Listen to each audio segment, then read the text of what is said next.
pace is dropped on Tuesday morning on Soccer Down Here, Soccer's morning show. John here, you there. And probably, maybe, perhaps, possibly all over the place. I know that that's a surprise. But with what happened yesterday with the holiday, if anybody has anything left over to get off your chest, since you may not have been with us yesterday, lay it out there today. And we've also got breaking news this morning from overseas that we need to get into and the analysis of that. Bart Keeler, who is traveling all over the place, frankly. He's traveling all over the state of Florida, second different location in as many days, or, well, technically. Bart will be joining us to start off hour number 2 since he was traveling and bouncing around the planet yesterday. So we'll have Bart's segment on reffing down here and anything else on his mind. And we'll be going over, and this is where I want Bart to kind of walk me through things. I warned him this morning, and I said, Bart, I need you to treat me like I'm 12. And so I think that that Bart is looking forward to that, where we're going to go through things, and I need some explanations. I want to know rules of the game and applications to what we were talking about yesterday, and what IFAB says certain things are, and I want him to walk us through it. I want him to walk us through DOGSO, just in general, and then specifically, the Brad Guzan incident. I want him to walk us through contact inside the box, specifically Aaron Long and an elbow. And I want him to walk us through consistency when it comes to refereeing. Anything else on your mind specifically when it comes to that particular kind of activity? Like I said, Bart will join us to start off hour number 2. Figured that since he's getting ready for a match in South Florida, just as a spectator, that will give him a little time to warm up the engine this morning, but I want him to treat me like I'm 12. So we'll walk through a couple of different things. And what I mentioned yesterday, for those of you that missed it, in a particular incident, morning, Alex, I want him to walk us through both sides. This is going to be Bart's charge starting this season with reffing down here. I want Bart to let us know why something can be called a certain way. And then I want him to walk us through why it can't be called a certain way, or it shouldn't. Either should or shouldn't. May not necessarily be can or can't, but should or shouldn't. How can a call be called yes in the affirmative on a certain action, and how can it be called negative in a certain action? And so we've got a couple of plays that we can work with here. It just so happens they're within the Atlanta United purview. But what I want to do with reffing down here this season is I want it to be an overall education, so we all can be as informed as possible about the rules of the game and get inside the heads of referees, if we can, when it comes to rationale and what is being processed.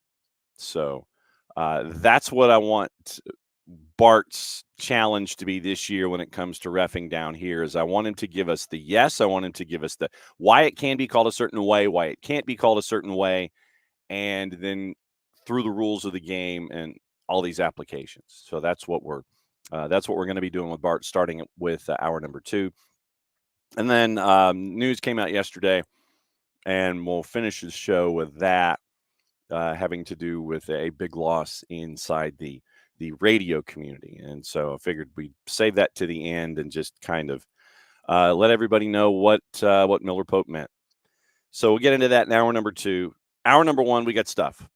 And like I said, anything else that's on your minds from yesterday, lay it all out there for us. But we do have stuff to get into, and obviously it's big news out of the Premier League. And so we're going to start right there this morning.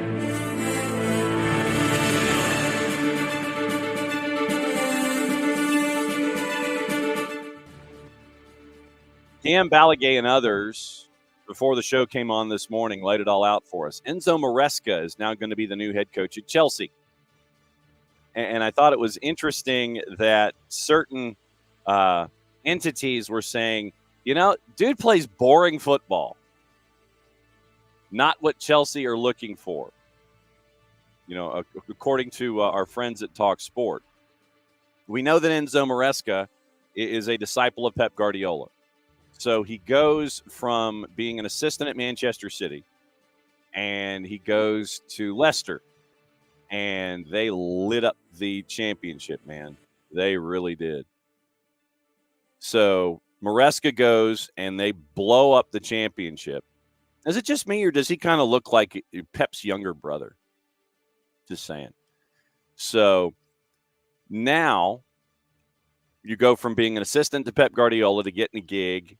You blow up that gig, and then you go on to another higher profile institution. Vincent Kompany's probably going to be getting the Bayern gig. So basically, you've had two assistants. In Maresca goes from being an assistant to Pep to Leicester. Leicester gets promoted. Now he's going to Chelsea. Now, Kompany assists a player. Then he goes and cuts his teeth in other countries, comes back, goes to Burnley, and then Burnley, and looks like he might be taking his number one assistant to Bayern. So Chelsea looking like they're getting Maresca, bunch of different coaches, and this list kind of shortened after Kieran McKenna was basically like, nah, I think I'll stay with Ipswich. And I think that's big for them because you have to get the right coach, especially for a team that got promoted, has a certain financial mindset.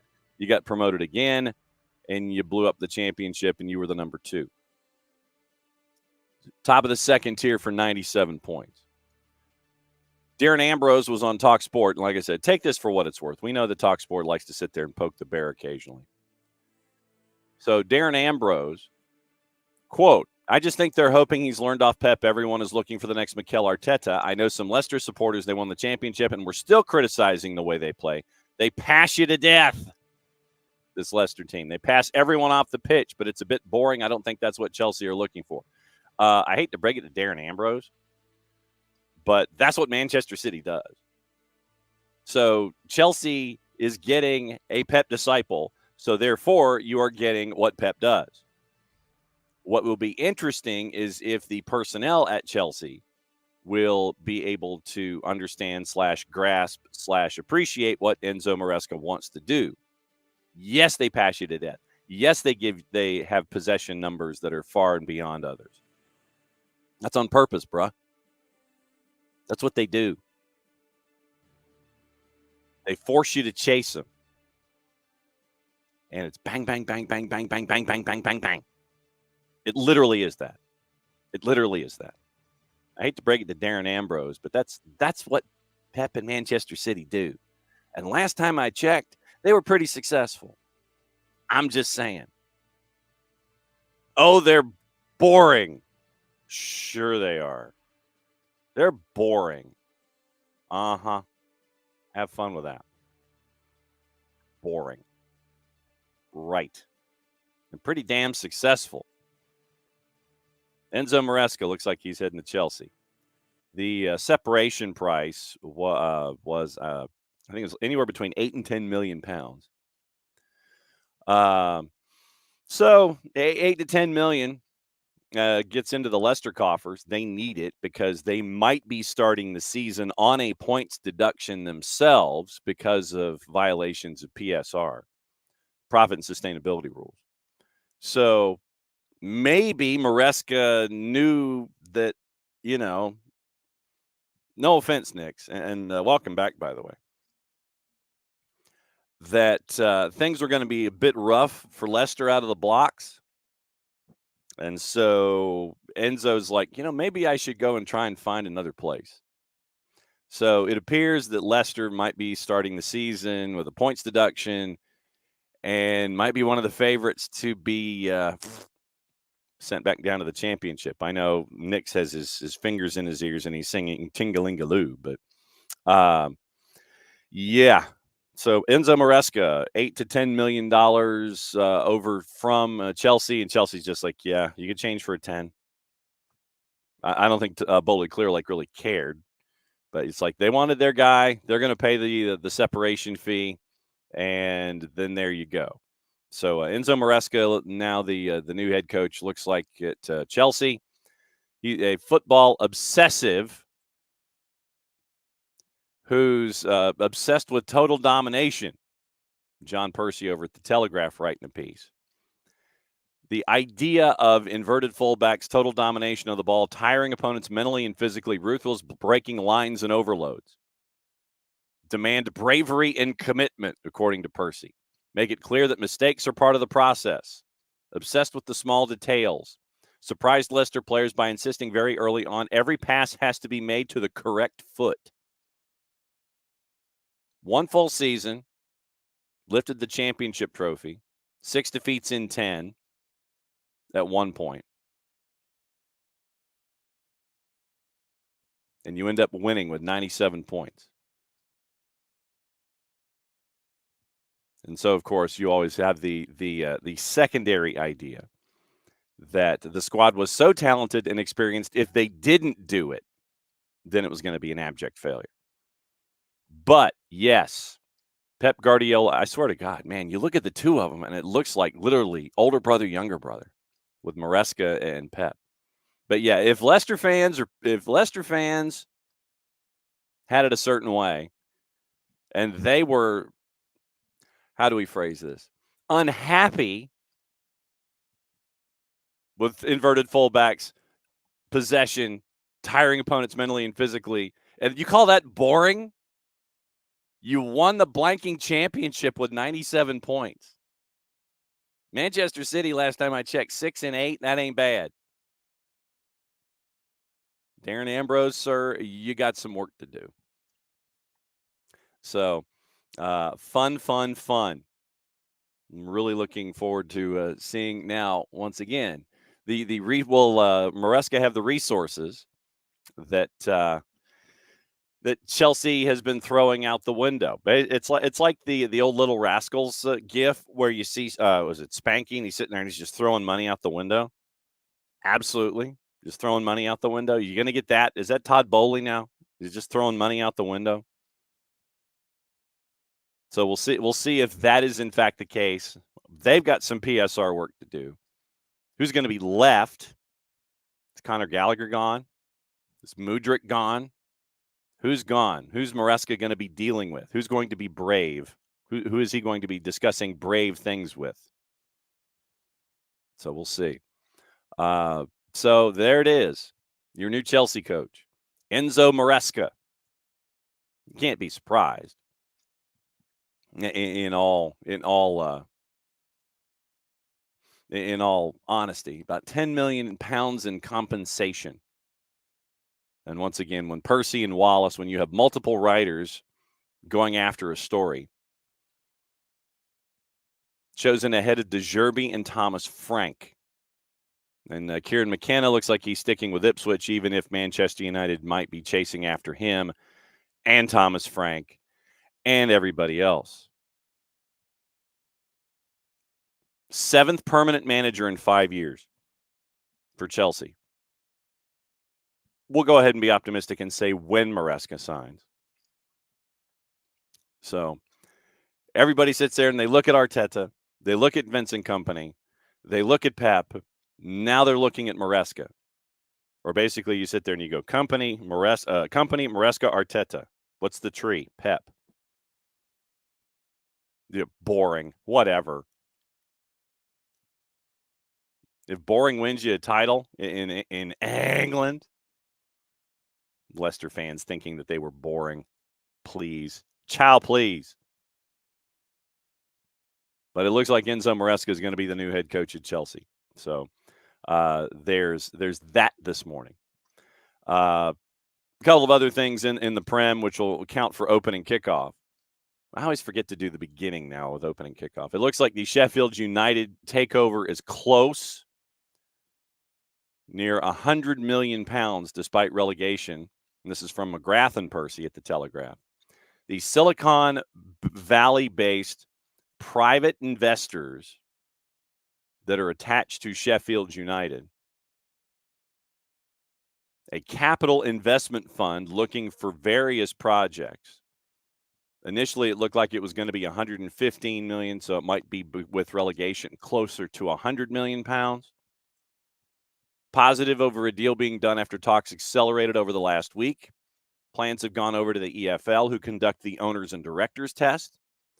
Also ask potential owners for, quote, future financial information, end quote, about plans for the future and proof of funds. Interested in Sheffield United a year ago. Deal wasn't completed. Takeover revived following relegation because you probably could get the asset a little cheaper. New owners have been looking at player options for the summer in the market. Chris Wilder's team losing a lot of players to the Premier League. Also appointed an English-based technical advisor to liaise with the potential deal.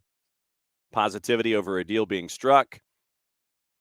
And all the Telegraph is listing is that they are a Silicon Valley-based capital investment fund. Apparently, they don't have a name. Silicon Valley Dudes. I guess that's the name of the capital investment fund. Silicon Valley Dudes. We're a fund. We're looking forward to it. Do you have a name? Nah. We're just kind of here. Yeah, we're cool. We just don't have a name.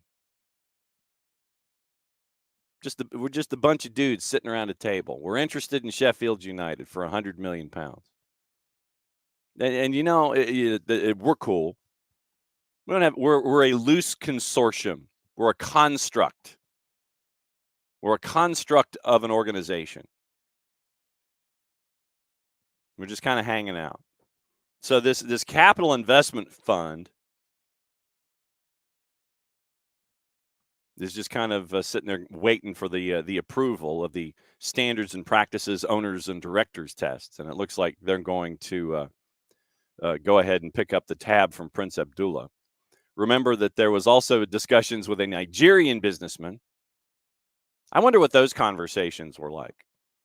A Nigerian businessman having a conversation about a club. You know, if you send us this club, we will send you X amount of dollars. We'll wire this money to you. See, we exist. We exist. We'll just wire you the money. See, look at this big office space we have. Look at this large office building. That just screams junk email. And rightfully so, because Dozie Mbosi, after his initial thoughts about picking up Sheffield United, was accused of fraud by the Securities and Exchange Commission in this country. Denied the allegations, case is ongoing. But a loose construct of dudes, the Capital Investment Fund, they are looking to pick up. They are looking to pick up Sheffield United.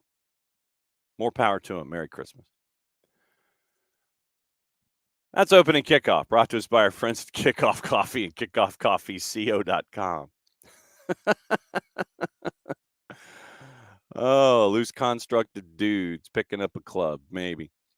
That's your QR code for those of you who are watching. However, you're watching us this morning on the Twitch, on the 280 character app, and on the YouTubes as I cover up the second QR code on the page. I don't want you mixing your QR codes. When you go to Kickoff Coffee and kickoffcoffeeco.com, don't forget to use the code SoccerDownHere15. You get 15% off your purchase. They, in turn, take 10% reinvested into youth games, youth initiatives. Very, very cool stuff from our friends at Kickoff Coffee and kickoffcoffeeco.com. Housekeeping. As I click one button up, and that's the scarf. And once again, Unc, I'm going to the post office today. I'm shipping one of these to Oregon.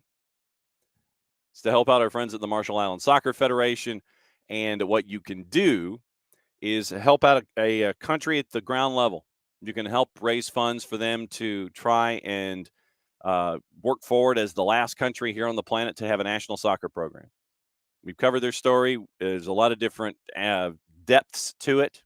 not just athletic, but that's how you can help out. You can help out the Marshall Islands Soccer Federation picking up a scarf. I've got them here in the office. If you go through the website for the Marshall Islands Soccer Federation, you're talking to them directly, and you might be donating the freight to get it shipped to you. Might be a little bit of an overage. So if you go to the Discord and fill out the form that Abby has created, if you are local, you can get the form filled out, and the Abstermobile will deliver it to you. You get to see Abby, unless you see Abby on game days, and she can just hand it to you there. Or I can throw it in the mail for you. $32 for the scarf. Another $5 if you want it to be mailed to you. So $37 if you want it mailed. $32 if you want it just handed over to you. And you can do it a bunch of different ways. You can contact me. You can email me, DM me. And we can do it a bunch of different ways. Just tell me where I'm shipping it, and I'll go to the post office and mail it. Venmo me, email me, PayPal the show, however you want to hang it. And so that way you can help out the Marshall Islands Soccer Federation. But you can see Maddie Cruz model the Marshall Islands scarf as a part of her internship past. Maddie is on the Marshall Islands Soccer Federation website, and she is modeling this scarf. You can pick them up 32 or 32 plus 5 if you want it shipped to you. So you can help out the Marshall Islands Soccer Federation that way, and we love you for it. So that's opening kickoff, and that is all of the housekeeping. Speaking of folks that are buying things, Rich letting us know that apparently the union are buying Lingby. Translated Post, buying a portion of Lingby. Lingby Bold Club gets ambitious and successful minority owner. That's the headline from Lingby. Europa League Q2 winners in 2017 against Slovan Bratislava, who defeated Barcelona in the 69 European. So, Lingby's kind of sitting there going, see, we were this successful against this team that was successful against this team. So Lingby is getting a successful minority owner, ambitious and successful minority owner. The Royal Blues have entered into a sporting partnership with Union Sports and Entertainments, which owns Philadelphia Union. 10% of Lingby with an option for a further 10 from Lingby, their own selves. Lingby Bold Club now gets an ambitious and successful football club in as an international minority owner and partner, completely in line with Friends of Lingby's plans. Was Lingby reached for comment? I'm a friend of Lingby. Lingby's like, I don't even know you. You got to check? Oh, you're a great friend. Read much more about the reasons for the collaboration with Union Sports and Entertainment, and they've got a link to the Lingby website. From Lingby Bold Club, there must be a huge welcome. Once again, this is Google Translated. Must be a huge welcome to Union Sports and Entertainment and Philadelphia Union. We look forward to the collaboration. Hashtag Salmon for Lingby. So Lingby Bold Club is hanging out and getting a portion of their person bought by the Philadelphia Union. So mazel tov to the Philadelphia Union. Rich, I would imagine that you're torn. I don't know what the value of this investment is. I don't know if there is a specific number attached. I'm going to click on the press release and then hit Google Translate again to see if there is a value attached, because I would imagine that there is a portion of you that really would like for the investment to be kind of, I don't know, in your own club. Like we were when we had the big deep dive a month or so ago, where we were discussing Philadelphia and ownership, and you're investing now in clubs outside your footprint when you should be investing in yourself. Just saying. Friends of Lingby continuously considered how football know-how and access could help. New agreement keeps the keys while the club gets an international boost. Soundbite from Tommy Peterson, chairman of the board of Lingby Bold Club. Jay Sugarman, quote. Neil Sudenson Club, quote. Philadelphia Union, founded in 2008. For further information, contact Frederick Schuerman at Lingby Bold Club. But, I mean, Rich, let me ask you this.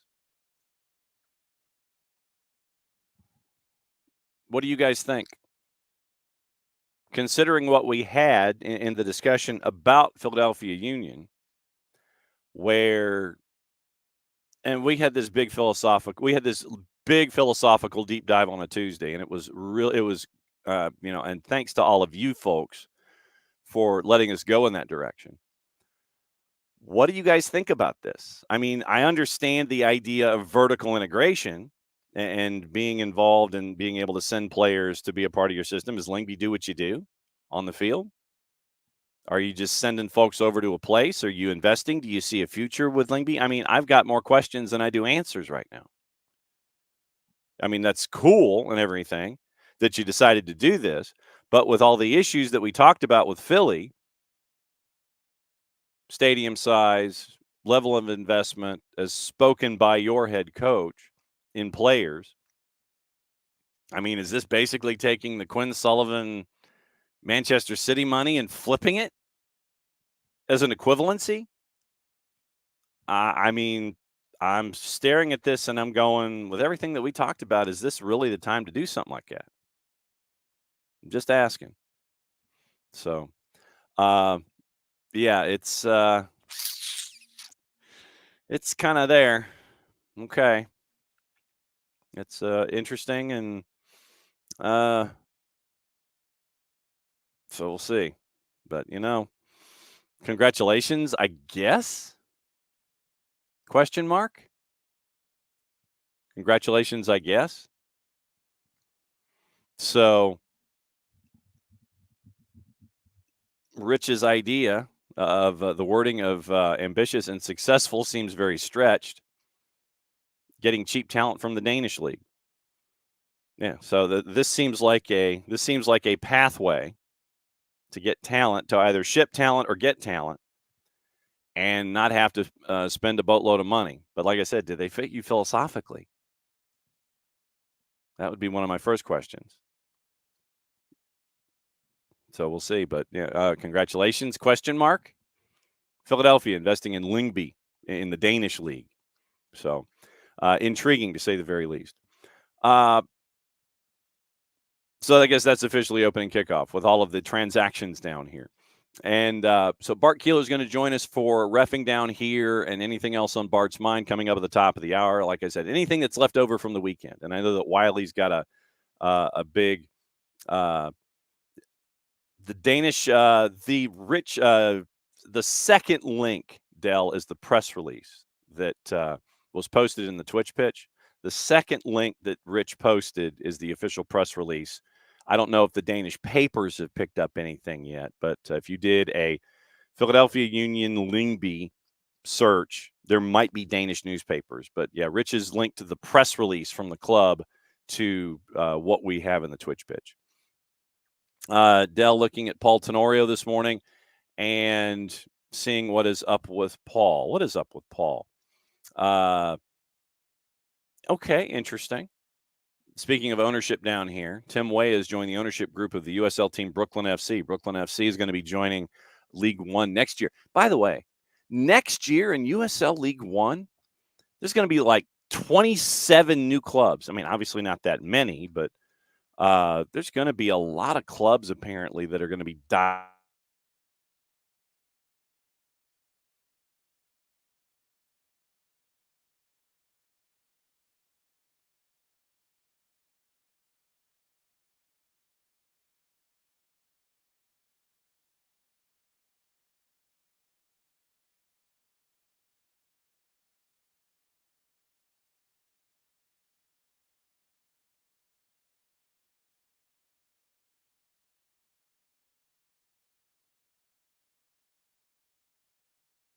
who's coming in and who's who's diving in and what's it going to look like. You've got US Antelope Valley, AV Alta, Portland Hearts of Pine. So literally you've got I think it's 6 clubs that are coming in League One. Antelope Valley, Portland, Maine, Santa Barbara, Texoma, Naples, and Westchester SC. And Brooklyn FC has, I think Brooklyn FC has Super League, Super League aspirations on the women's side. Yeah, Brooklyn FC's on the women's side. You've got Milwaukee Pro, Sporting Jacks, OKC Energy, USL Pro, Iowa. So 5 future clubs in USL Championship. Tim Weah joining the ownership group with Brooklyn.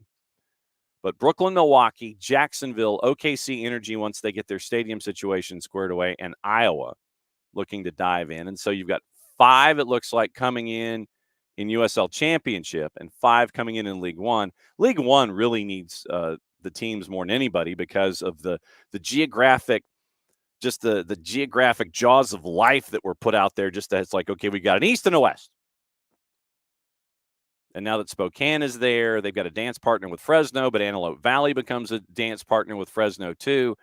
And getting Texoma helps bridge that gap a little bit. Maybe Texoma gets to be a waypoint. You know, you fly into Dallas, you go play at Texoma, and then maybe you go to Union Omaha to get things done. But yeah, they're adding like 5 teams next year. So looking forward to all of that. Yeah, I mean, Dell, I think you honestly are. Dell thinks they're getting ready for Pro Rel. I think you are. Might be in like 5 or 10 years, but I think you are getting ready for it. But the key in all of this, will the owners in the USL Championship just sit there and go, yeah, I'm going to invest all this money, and then if I'm relegated, I'm relegated. I accept that. I don't know how many owners are going to just sit there and sign in and go, yeah, I'm ready for promotion relegation. I think what you might have before anything is you'll probably have Championship and League One competing against each other in the Jägermeister. And then you'll have that kind of a back and forth before you have any kind of promotion relegation. Biggest thing for me are the owners' egos when it comes to Pro Rel. Something that's new. Will the owners in the clubs in the division above you accept just readily off the cuff, we're cool with it? Yeah, I'm cool with promotion and relegation if I stink. I don't know if the egos would allow that. I really don't. I really don't know. So morning Dell, morning Rich, morning Nick's. Nick says he's a part of a luge consortium thinking of picking up 4 to 6 beers at the Benz this weekend. You're not alone in that, I don't think. Nick's surprised about Leeds in the championship. Weren't doing much last month of the season. Lose the playoff final by a goal and got to do it all over again next year. Yeah, championship. Championship is like Serie B, like Nick says. It's a knife fight in a phone booth. And yeah, so you don't make it out of there, then you probably are going to get ish-canned from your work.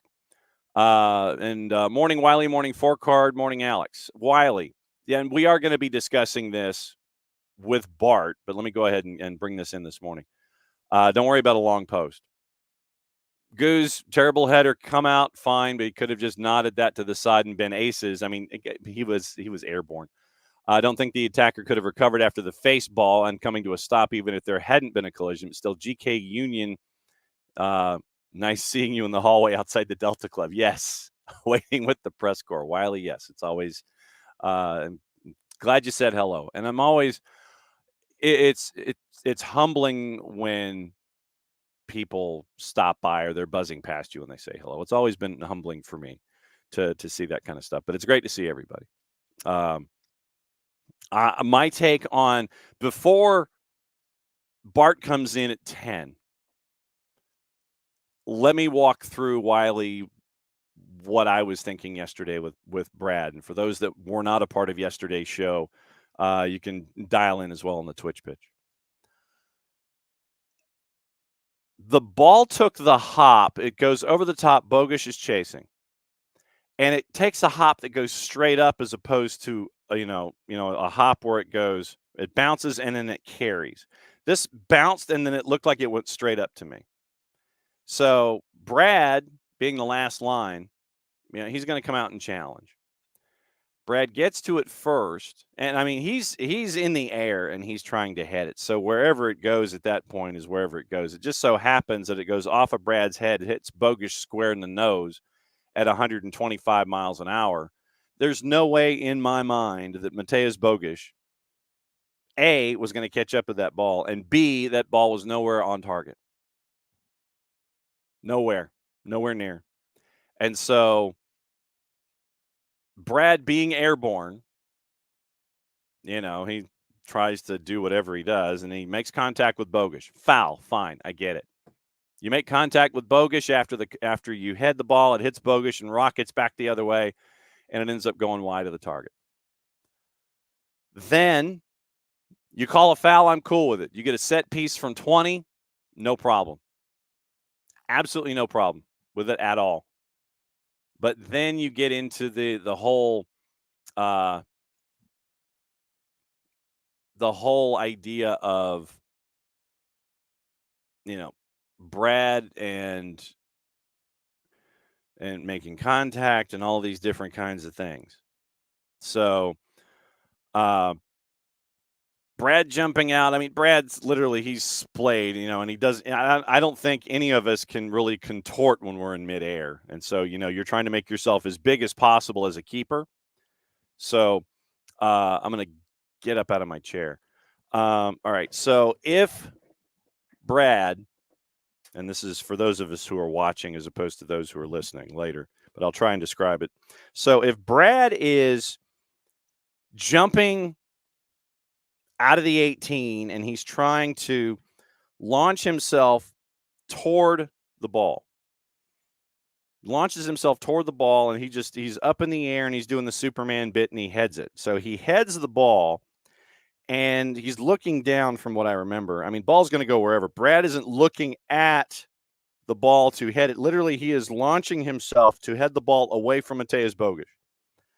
But Brad's launch is, like one of those missiles that we see off the top of a battleship or something. And so he's launching himself, just trying to clear the ball wherever it goes. And it just so happens that it hits Bogusz square between the eyes, and Bogusz rockets it the other way. So he's heading, and I mean, literally, you're trying to make yourself as big as possible as you're heading because you don't know where the ball's going to go. So I understand what Brad is doing. If you call a foul, cool. And like I said, Bart will be talking about this more in about 20 minutes, 15 minutes. And you end up with that kind of movement, launching yourself, and Bogusz is trying to run a straight line and what have you. So Brad launches himself, and he's trying to make himself as big as he can, launched in the air. So in case Bogusz has any ideas, he has to think about this large polar bear, as I call him, an Indiana redwood. They're an Illinois redwood. And you got an Illinois redwood airborne and making himself as big as possible. And yes, he makes contact with Mateusz Bogusz. I'm not going to dispute that at all. That's a foul. Is it dog so? No. But when Bart comes on at the top of the hour, I'm wanting to walk me through dog so as an idea. I want him to walk me through it so we can look at the situation and try and understand what Sergei Boyko was thinking. Yesterday, we went through the numbers for those of you that missed the show. Sergei Boyko, even with what he called in Atlanta and LAFC, I didn't realize this, thanks to our friends at Who Scored, because Pro decided not to post numbers this year, or at least they haven't done it yet. They've got last year's numbers. Who Scored? WHOSCORED.com. Who Scored gives you the referee numbers, gives you basic referee numbers, but still it gives you referee numbers. Sergei Boyko, out of 55 center refs this season in Major League Soccer, is dead last in fouls called per match average. Dead last. He is 55th. Alan Chapman's not much better, but Sergei Boyko is dead last. Even with the number of fouls he called in the match with Atlanta and LAFC, he is still last. His numbers and his average improved over 90 minutes, but he's still dead last. 55 of 55 center reps. Sergei Boyko has the lowest fouls called per average match average. Foul, yes. Dog so, no. Alex, can you imagine a brad-shaped object colliding with you? I hope to never do. Thankfully, I don't think I will be in a situation where I have to worry about an Illinois redwood being launched at me like it's off of the surface of the USS Nimitz. Hopefully, I will never have to worry about something like that. He is not a small man. And to have him jumping out at me wide and expanded, no, not happening. I'm like Macaulay Culkin in frickin' Home Alone, running up and down the stairs. Not happening. Absolutely not. Yeah, Dell Orange and Black is Andy. Dell with USL notes. And by the way, Keeler Hodges and the USL show will be with us Thursday at 10 Eastern. And they will be here for their monthly visit. Orange and Black podcast post about a team making too many subs against them in the USL Championship. Yep, that's Orange and Black is Andy. So, yes. Del White is pro rel work in every other league in the world. Morning, Ted. Because they've started it as a part of their framework. MLS is 26 years old. USL Championship, however old it is when you want to start something. I mean, League One in and of itself, you're starting it interacting. You would be starting it interacting with League One. League One is not that old as an entity, so you can change course there. And USL has its own reindeer game. They've got their own system. For MLS to get to that point, and this is a point that Mike made, MLS would have to get to 40. And you'd have to have an MLS 1 and an MLS 2. Once you get to 30, you have to make a decision. Is 32 your maximum to where you have 16 and 16? And then you can sit there and be self-contained, and you've got 2 divisions of 8 in each conference, and then that way you can have your own, and you don't see the Western Conference except for maybe a rival in your scheduling. MLS, when you get to 30 or 32, you've got to make a decision. Do you go to 40? If you go to 40, then you're going to have pro rel with MLS 1 and MLS 2. But I still think that in a situation like that, the owners have to buy in from the absolute beginning, and I don't know how many owners who are investing 9 figures to the left of the decimal place are going to sit there and say, you know what? I think let's go pro rel. When you've got a league that's 26 years in and you're trying to sit there and think about other things, you're keeping an eye on your own finances. You're not sitting there and you're like, I think that pro rel should be something that we discuss. No. I just think that since the pyramid in England or in Europe, just to make it broader, has had it as a part of its makeup for far longer than the U.S. has had this round of professional soccer, it is an accepted norm. It's an accepted norm. Whereas here, you have in Major League Soccer a single entity system that banked on itself for survival.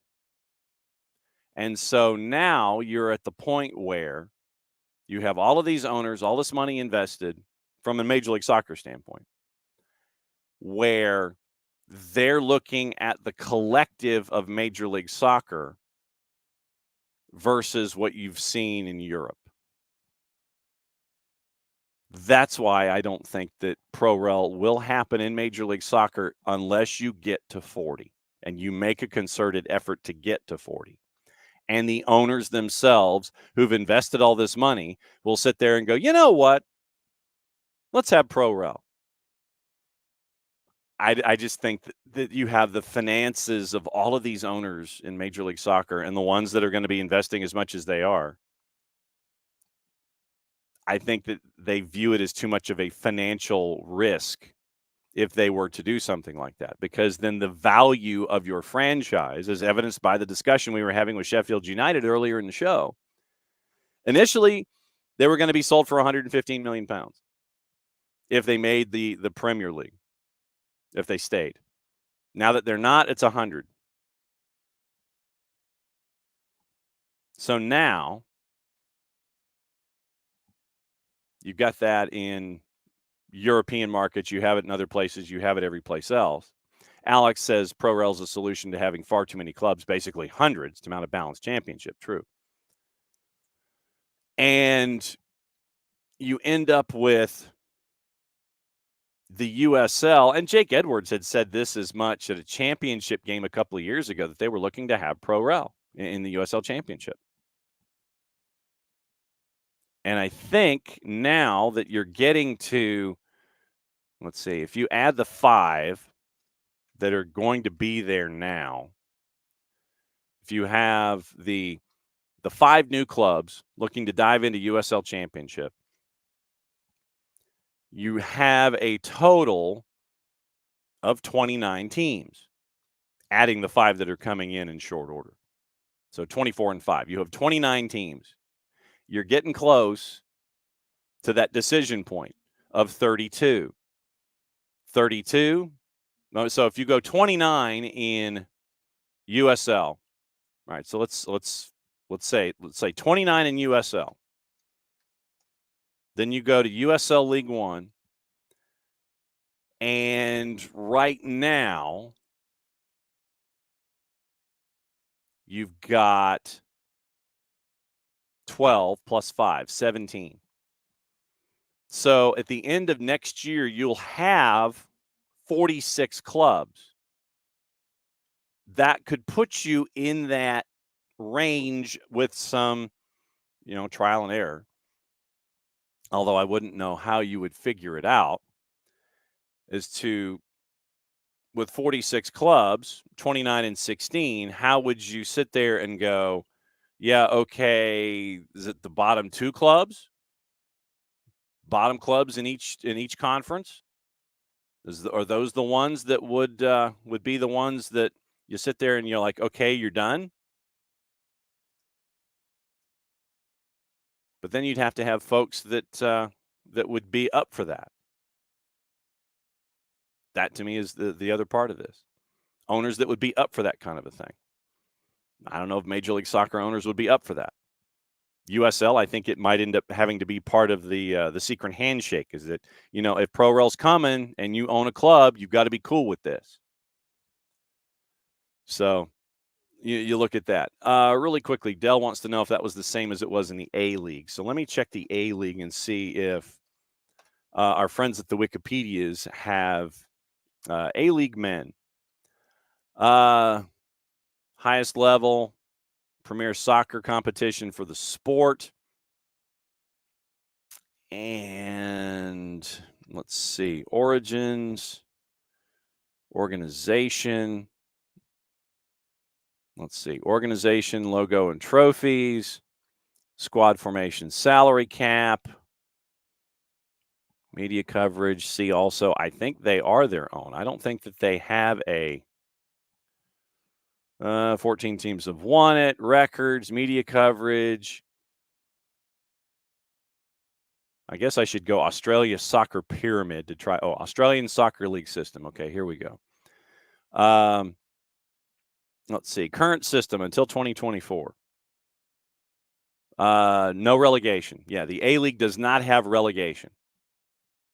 But then you have National Premier Leagues, 94 clubs, 8 divisions, and it's geographical. And they have 12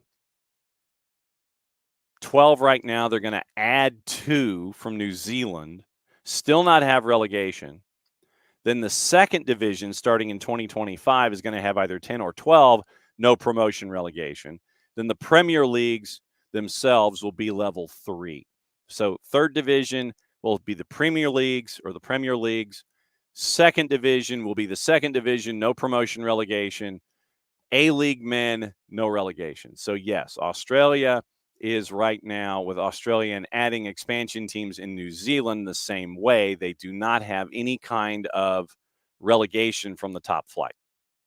So, no relegation dealt with Australia. And starting next year, it'll be no relegation from the top flight, no relegation second division, no promotion second division. And then third division on down is where you have all of your fun. There's like 94 clubs in the third division, that kind of a thing. So, all of that discussion is there. So Australia is like the United States in that regard, where and they're doing it with 12 clubs too. Yeah, so they're doing it. They're doing it with 12 clubs, and then either 10 or 12 or 14 next year. So 14, and then 10 or 12 in the second division.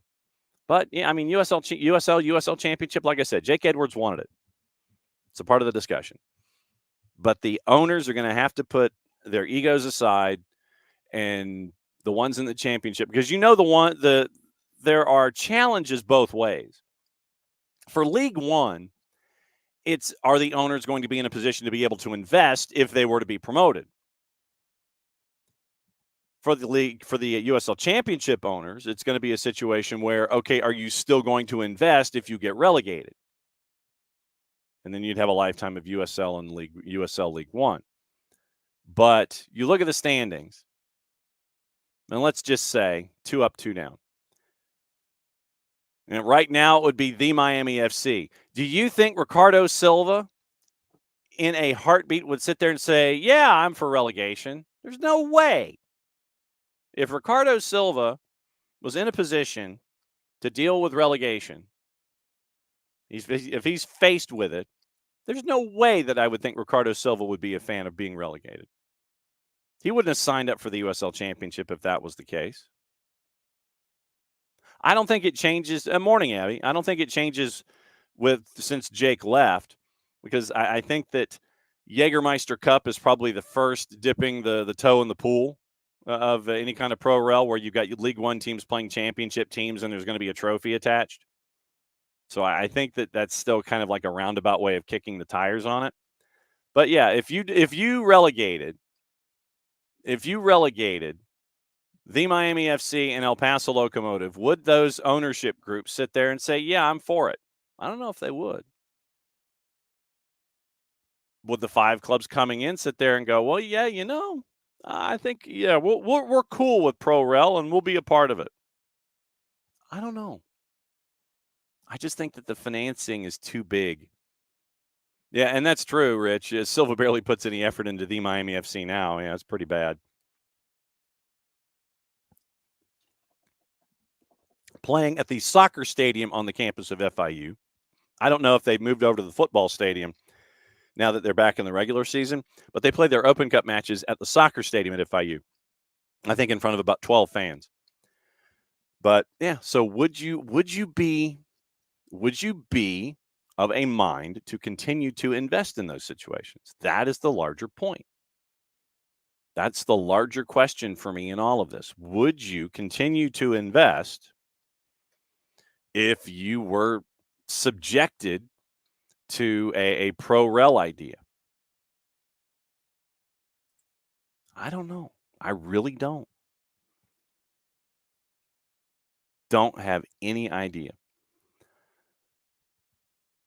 A couple of other odds and ends before we bring Bart in a few minutes.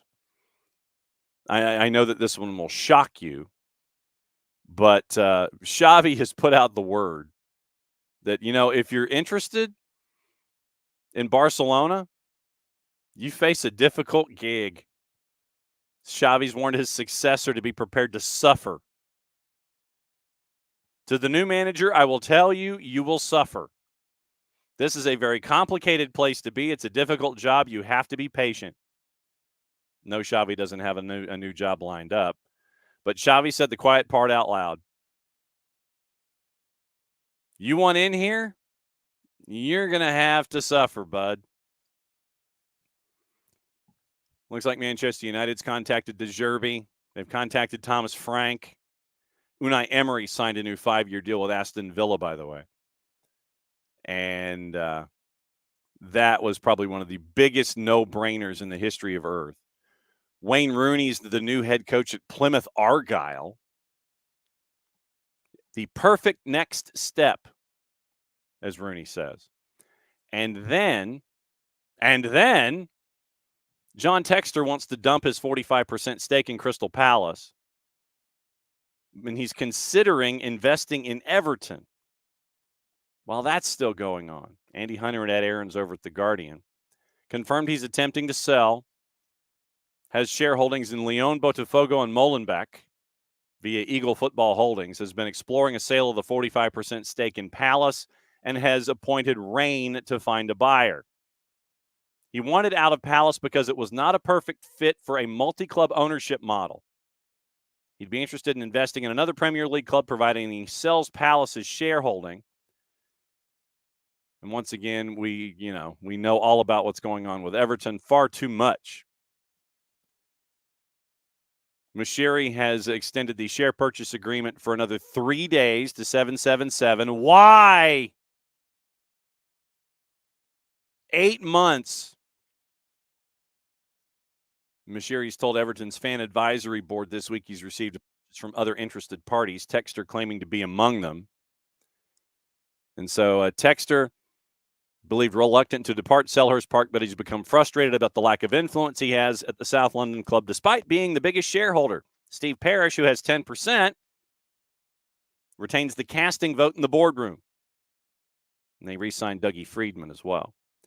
It is hour number 2. And he's in South Florida.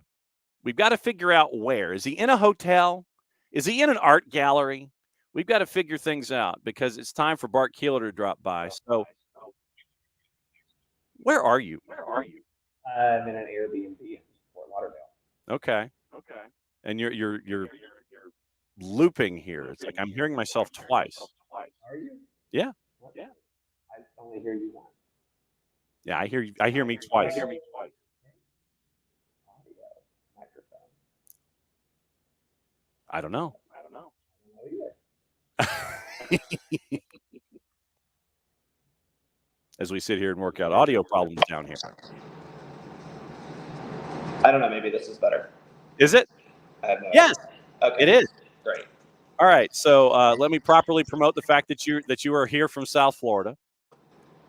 And first off, sir, what is the mug, by the way? It's, I don't know, a yellow one they had in the Airbnb. How did you? It's like, so you chose the Airbnb route as opposed to anything else for this particular. I have stayed at this Airbnb, one of these Airbnbs. I have several. Every time I've come to Fort Lauderdale, except for once, which is every year we've been able to come down here.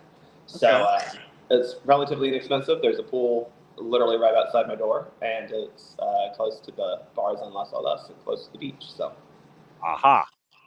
And we know why you're down there for vacation purposes only. Yeah, I am only here to enjoy the South Florida sun, sand, and beach. There are no other reasons for me being on this trip. Correct. What I told you and what I've told everybody on the show this morning is that for reffing down here this week, I need you to treat me like I'm 12. Okay. And what I want to do is, with this season's version of reffing down here, is I want to make sure that folks can understand why a call can go one way or the other. So, first and foremost, as you open up the glossary for reffing down here, what is dogso? Dogso literally means denying an obvious goal-scoring opportunity. So what we saw on Saturday night was, in the referee's opinion, an obvious goal-scoring opportunity that was denied by a foul from an Atlanta United player, and that player was issued a red card. Dogso is always a red card. You have the lesser version, which is stopping a promising attack. That's kind of the new thing that we've termed it. But Dogso outside the penalty area, always a red card. The 4 Ds of Dogso, because that's the next step of this, right? This is where a lot of people are getting feathers ruffled. And, look, it's a great thing to talk about. But at the end of the day, you have defenders, distance, and direction. So how many defenders are left? How far away is the attacker from the goal? How far away is the attacker from the ball? And is the attacker going toward goal? So I think, people rightfully were questioning if the red card to Brad Guzan met all four of those components. Yes, it did, to be quite honest. And I think what didn't help is when you look at Brad, obviously coming off his line, he heads the ball. Well, he's the last defender at that point. There's not even a goalkeeper behind him. He's the last defender for sure. So that doesn't help him. So defenders, no more after that. Direction, the play is headed toward goal. I think that's, I know some people are trying to say, oh, well, it wasn't directly in line with goal. No, but it was heading toward goal. It's reasonably in that direction. Then you have distance to the goal. Well, it was the foul was 23 yards away from the goal, maybe 22, somewhere near the top of the arc, so very close. I think we can all agree. And then the last one that I think people are getting a little, I don't want to say confused about, but their sticking point, their arguments are about the distance from Bouanga. No, it wasn't Bouanga. Bogusz, the other B. Yes. To the ball after it hit his face. And I'll concede that is probably the one that is the least obvious of these four categories, right? It's not super obvious that he would have necessarily caught up to the ball. I think that's a fair belief to hold. However, we don't know because Brad stuck his leg out and tripped him. And I think what Brad got in trouble for is that at the beginning, I think the referee, when you just see Brad win a header and kind of come through, you're like, yeah, well, he won the header. It happened to hit the guy's face. And things like this happen, unfortunately, in soccer. But then when you look at the replay, and this is where VAR, I thought, could have been a little quicker. We'll talk about urgency in VAR. But I think VAR first was looking to make sure that it met most of the criteria, right? Yes, there's only one defender or no defenders. All those keys that we talked about. I think where the referee made his decision was that, we can't judge intent necessarily, but Brad's right leg clearly moves away from his natural body silhouette and trips Bogusz as he's trying to run by. At that point, it's obviously a foul.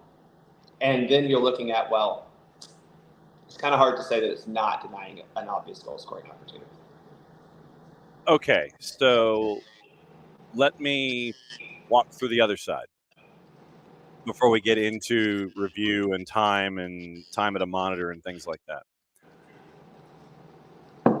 Why should this have not been called dog so red? Well, I think, like I said, the distance and direction, distance to the ball and direction of play are the two that probably are the least resolute. He obviously is not super close to the ball. I think it is debatable if he would catch up to it. I do think he probably would have been able to make a play on it. And I think the direction is also another one where, yes, it's not directly heading into the goal. But you don't always know that. You just have to be heading toward goal, not necessarily that you're going to be right at goal. I think it's harder to make the argument that it wasn't a dog so red card than it was a dog so red card. Okay, I'm watching the play over again. If you notice in the VAR, though, I think during the time at the monitor, John, I think the referee is looking a lot at the distance from Bogusz to the ball after the play. Okay, so initially it looks like Boyko is calling goal kick. Yes. He looks at his AR. They both say, yeah, that's a goal kick. So Boyko motions goal kick. Then the review, which has to be clear and obvious error, correct? Yes. So review from VAR, clear and obvious error. It is not a goal kick. It is dog so red. Yeah, it's a foul. I think the review indicated that this was a foul, and that was the clear and obvious error from the referee, right? I think the referee probably thought, no, Brad didn't foul him. What are you talking about? He just happened to come through the guy, but that's also Polish's fault as much as it's Brad's. But the review indicated a foul. The review showed that Brad trips the player, and tripping is a direct free kick foul. Okay. So then at that point, the dog so gets triggered as well. Because dog so and a red card, right, is one of those game-defining or game-changing decisions. So at this point, if there's a foul, right, normal foul, we wouldn't be reviewing this because it's probably not dog so. If it's just, a lazy challenge, someone sticking their leg out, but there's 5 defenders in the box, it's nothing. It's just, okay, well, it's foul. But we don't have to review it. But as soon as there's a dog so component to this, now we have to review what's going on. And the review showed, yep, there's a foul. That's a dog so. And then we had to say, is this dog so?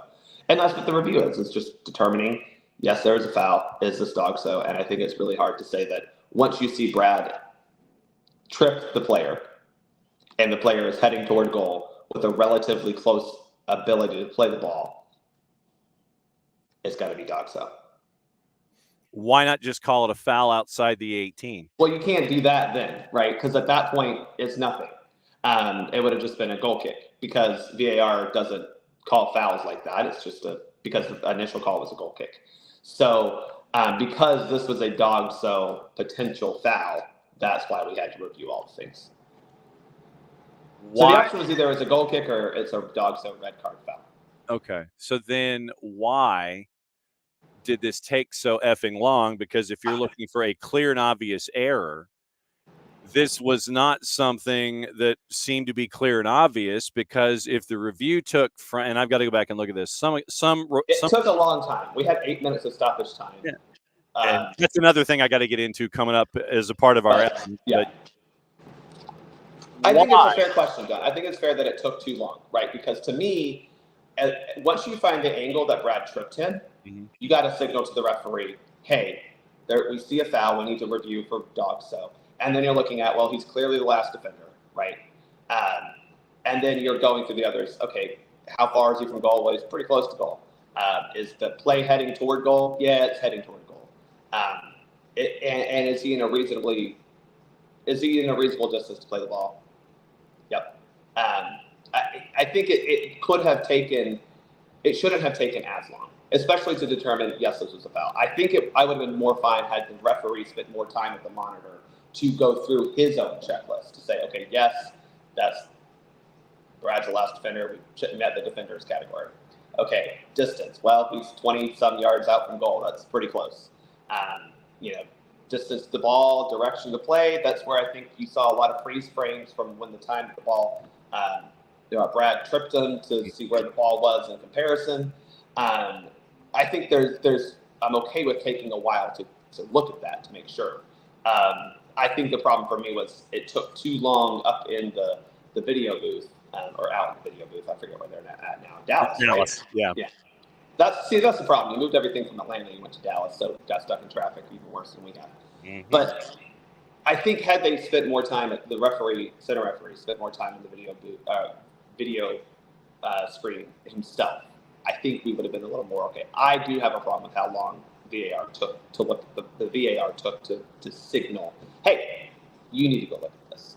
But I'm always a proponent of the referees using the video screens to make the final call, because they're the ones who are in control of this match and are trying to call it based on how they want to call it, which I'm sure, again, we'll get into when we talk about the Premier League. Mm-hmm. So, again, I think it's really hard to make the case that this wasn't a red card. I know as Atlanta fans, we really want to say it wasn't. But it's one of those where Brad has to make this play, and it's just unfortunate that it hit the guy in the face. Like, honestly, it could have gone a million different ways. And it's also unfortunate that hit him in the face and literally rebounded like straight on. If it goes in any a direction off of to the left or whatever, we're not even looking at this anyway. It was an unfortunate series for Brad. And I think it's I'm not getting into goalkeeper discussion, but I'm just going to say that I think this is something that we have been frustrated with Brad over the past couple years of his. The man is 39, but he does not think that he is as slow as a 39-year-old is. And he does come off his line quite a bit, which is fine. I don't personally have a problem with that. But he does kind of get into some problems where he is a little slower, a step late, and gets himself into these problems. I mean, this is not the first time we've seen a Brad Guzan red card or penalty kick this month. So, if I'm Brad, I'm maybe considering, do I need to be as aggressive off my line?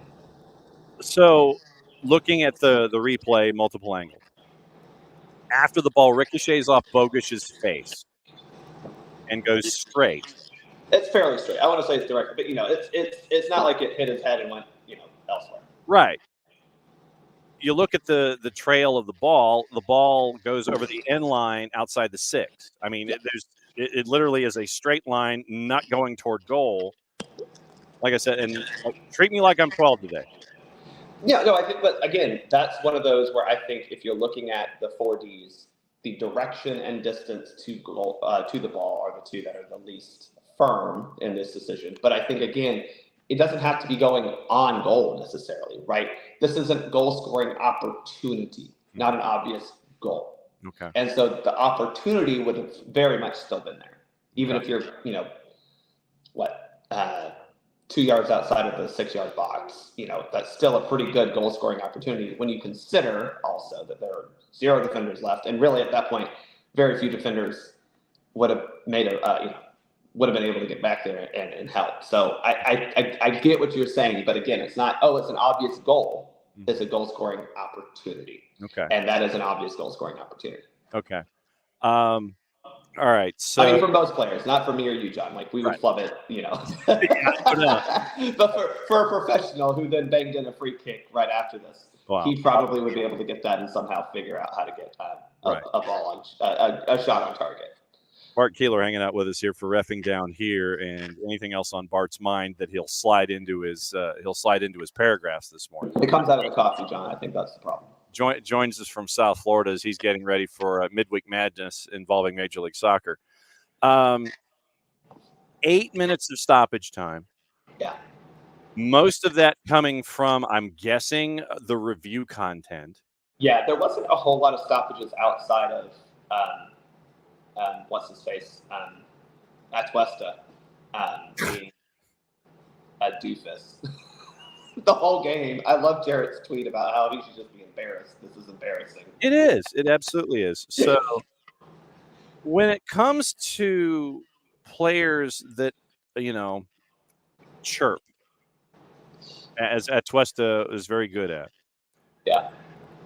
How do you handle chirping, and what are your personal end of the line, I'm done with you moments? I think we saw actually a really good example of this on his first yellow card, where had he just been a little mad the referee didn't call a foul, and the referee would have called a foul had LAFC not had a massive breakaway, like every team seems to get against our team. It was an advantage. I mean, it was a very clear. Atuesta got fouled, maybe 10 yards into his own half, actually maybe deeper. And it's a legitimate foul. I mean, I think he has a right to be unhappy that he didn't get a foul call, but he also has to as a referee, you have to say, no, I played advantage. And at that point, the discussion is over. And Atuesta kept going and kept arguing. And that's where he got the yellow card. And there's a difference between hey, ref, come on, or ref, every kid does that. But when you start actually arguing fouls, when it's a consistent commentary, that just is annoying, and that's where you're going to get yourself in trouble with the referee. And this happens, I usually am, for me personally, they're going to talk. I mean, you can't stop a guy from not saying ref or come on, he's grabbing or whatever. You have to get some feedback. And again, I'm pretty sure that the referee gave the feedback of, well, I played advantage. So, I saw the foul, but do you want to go try to score a goal? And Atuesta probably doesn't, because he's a selfish little man who wants to score all the goals himself.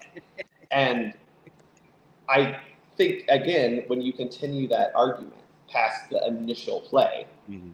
that's also where you're going to get in trouble, right? Like when you start talking, I mean, the play happened, and we're like, it felt like 5 minutes later. I know it wasn't, but it was a long time after that when the referee gave at West a yellow card, and it's like, why are you still talking to this ref when he clearly told you what happened? You know. And then all of a sudden, Atuesta feels something's wrong with his body. He falls down, goes boom, and kills Yeah. time after he gets the second yellow. Yeah. I would love for MLS to be able to put some sort of. It's hard because we can't police injuries for real. But listen, if you thought he was actually injured, I have some oceanfront property in Arizona. Yeah. I'll sell that to you as well. And then the stretcher comes out, and then all of a sudden, magically, he's okay, and then he walks down the tunnel. Oh, darn. Yeah.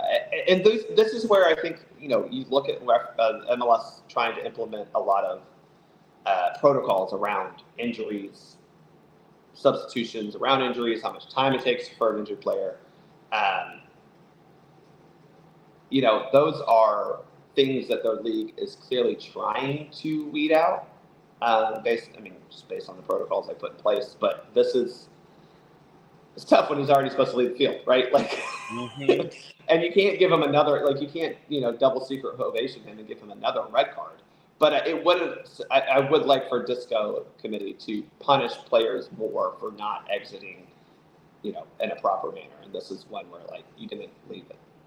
You did not leave with any sort of urgency, and he needs to be punished for that, honestly. Why doesn't a center ref add time? Did they just lose track of time their own selves? I mean, 8. Yeah, this is something that I do have a problem with, John, and I think we may have even talked about it on here. Is I think it's a little silly for the center referee to be the only person who tracks time and stoppage time, for that matter.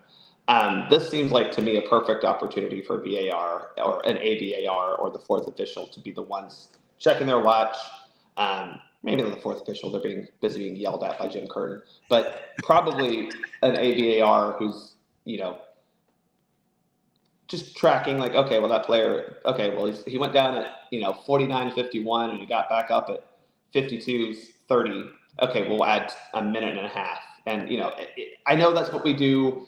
And I think that's what the protocol is at a lot of the FIFA tournaments, which, people then hate that we have, 12 minutes of stoppage time, but they also want to make sure we're adding the proper stoppage time. So you got to pick which side you want to be on, and it's not too many people fall on both sides somehow.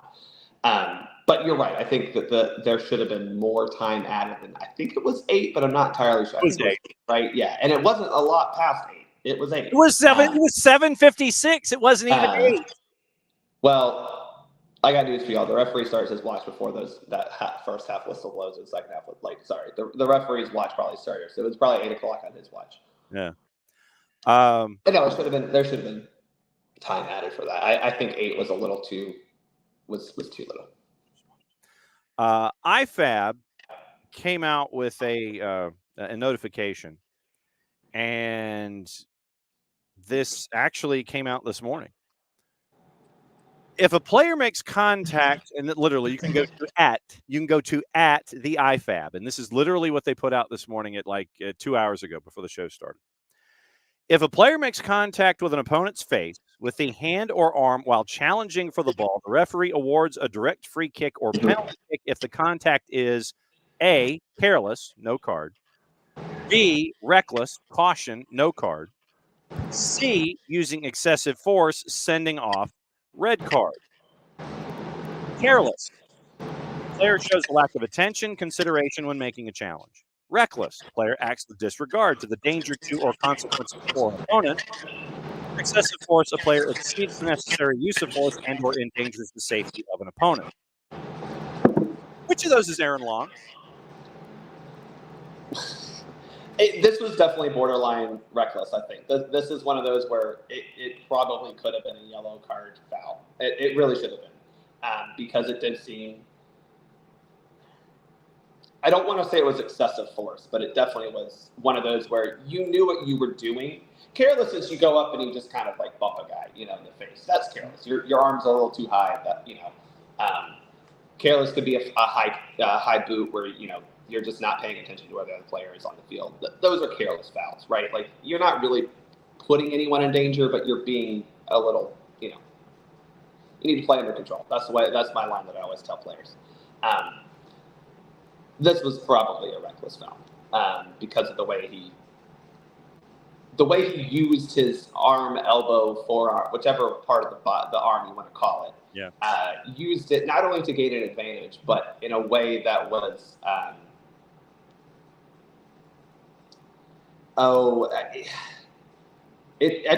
hate to use the word intentional because we cannot judge intent necessarily until we get to like actual red card stuff. But it just seemed like he knew what he was doing and had the intention of not having. He didn't have good intentions. Let's put it that way. Yeah. Drawing blood will usually mean that there were no. Yeah. Again, I don't think it's excessive force. I mean, that would be, that would require a lot of lining him up, knowing he's there, sitting there looking, and then lining him up. Absolutely, and I don't think that was necessarily what happened here. It probably could have been a yellow card, but those aren't reviewable either. So, yeah, once again, hate the game, not the player. Yeah. When it comes to, I'm trying to figure out the best way to phrase this. Consistency. How long did it take you to determine your style when it comes to how you handle a match? The reason I ask is this.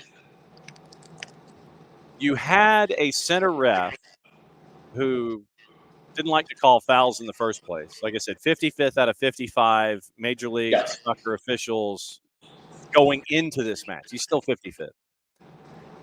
I operated under the assumption, and I guess that's why we should never assume, because it makes an ass out of you and me, that it's because he lets the game go. Yeah. Unfortunately, that's not the case. Apparently, at least in this controlled environment that we were in, where he just wasn't calling nothing. It's like, Siri, what is a foul? And it was all over the place. It was called. It wasn't called. It was all over the place. Yeah. How long did it take you to develop your consistency and your style in how to manage a match? It took me looking for fouls, and that sounds really bad as a referee. But the thing that I always talk about with younger referees, because a lot of times, I'll give you two examples, but with younger referees, I always talk about the decision tree. And you have to start the decision tree to arrive at the right decision, right? You have to make a decision first. And that decision has to be looking for improper play from players. That doesn't mean you're looking to call every foul. That just means you are actively watching, you are vigilant, and actively observing the game, right? You're not just out there walking around, running around with the players around you. And so once you start being actively involved and actively observing the game, you're going to see contact. And then you go, was that contact a foul? And then you go, do I need to call that foul? And then you go, do I need to do anything more after I call this foul?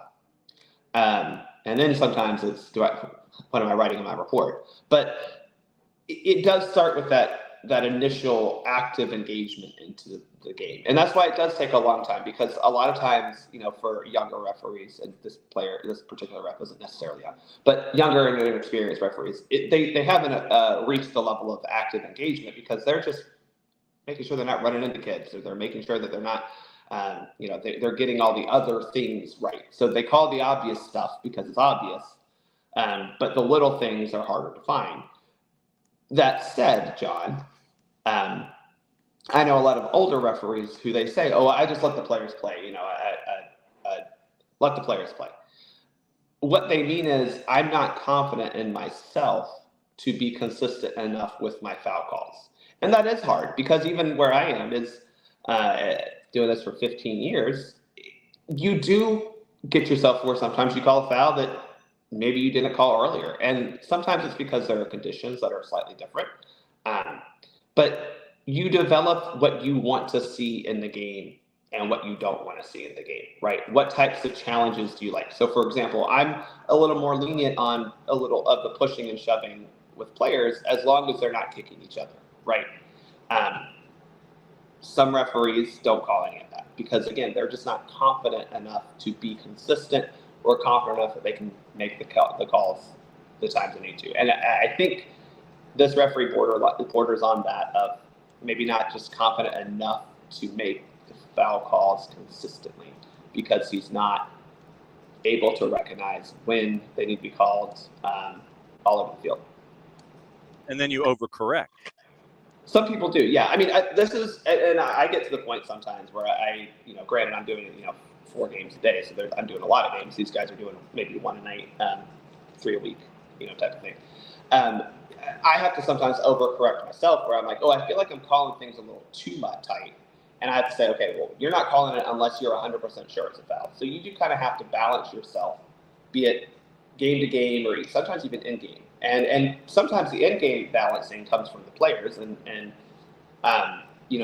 You might say, yeah, you know what, hey, Atlanta United doesn't foul out that much. I don't know if this is true. LAFC doesn't foul that much. Okay, we don't need to go in there looking to call everything because these are 2 teams that relatively want to try to play soccer.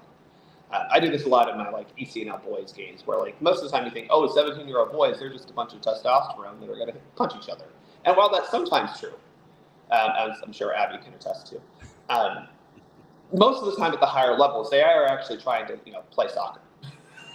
And so if you know that going into the game and you scope it out and you go, okay, well, these are 2 teams that are relatively focused on playing soccer. And yeah, they're going to be fouls because, this is a contact sport. You're going to run into each other. But they're not actively trying to foul each other.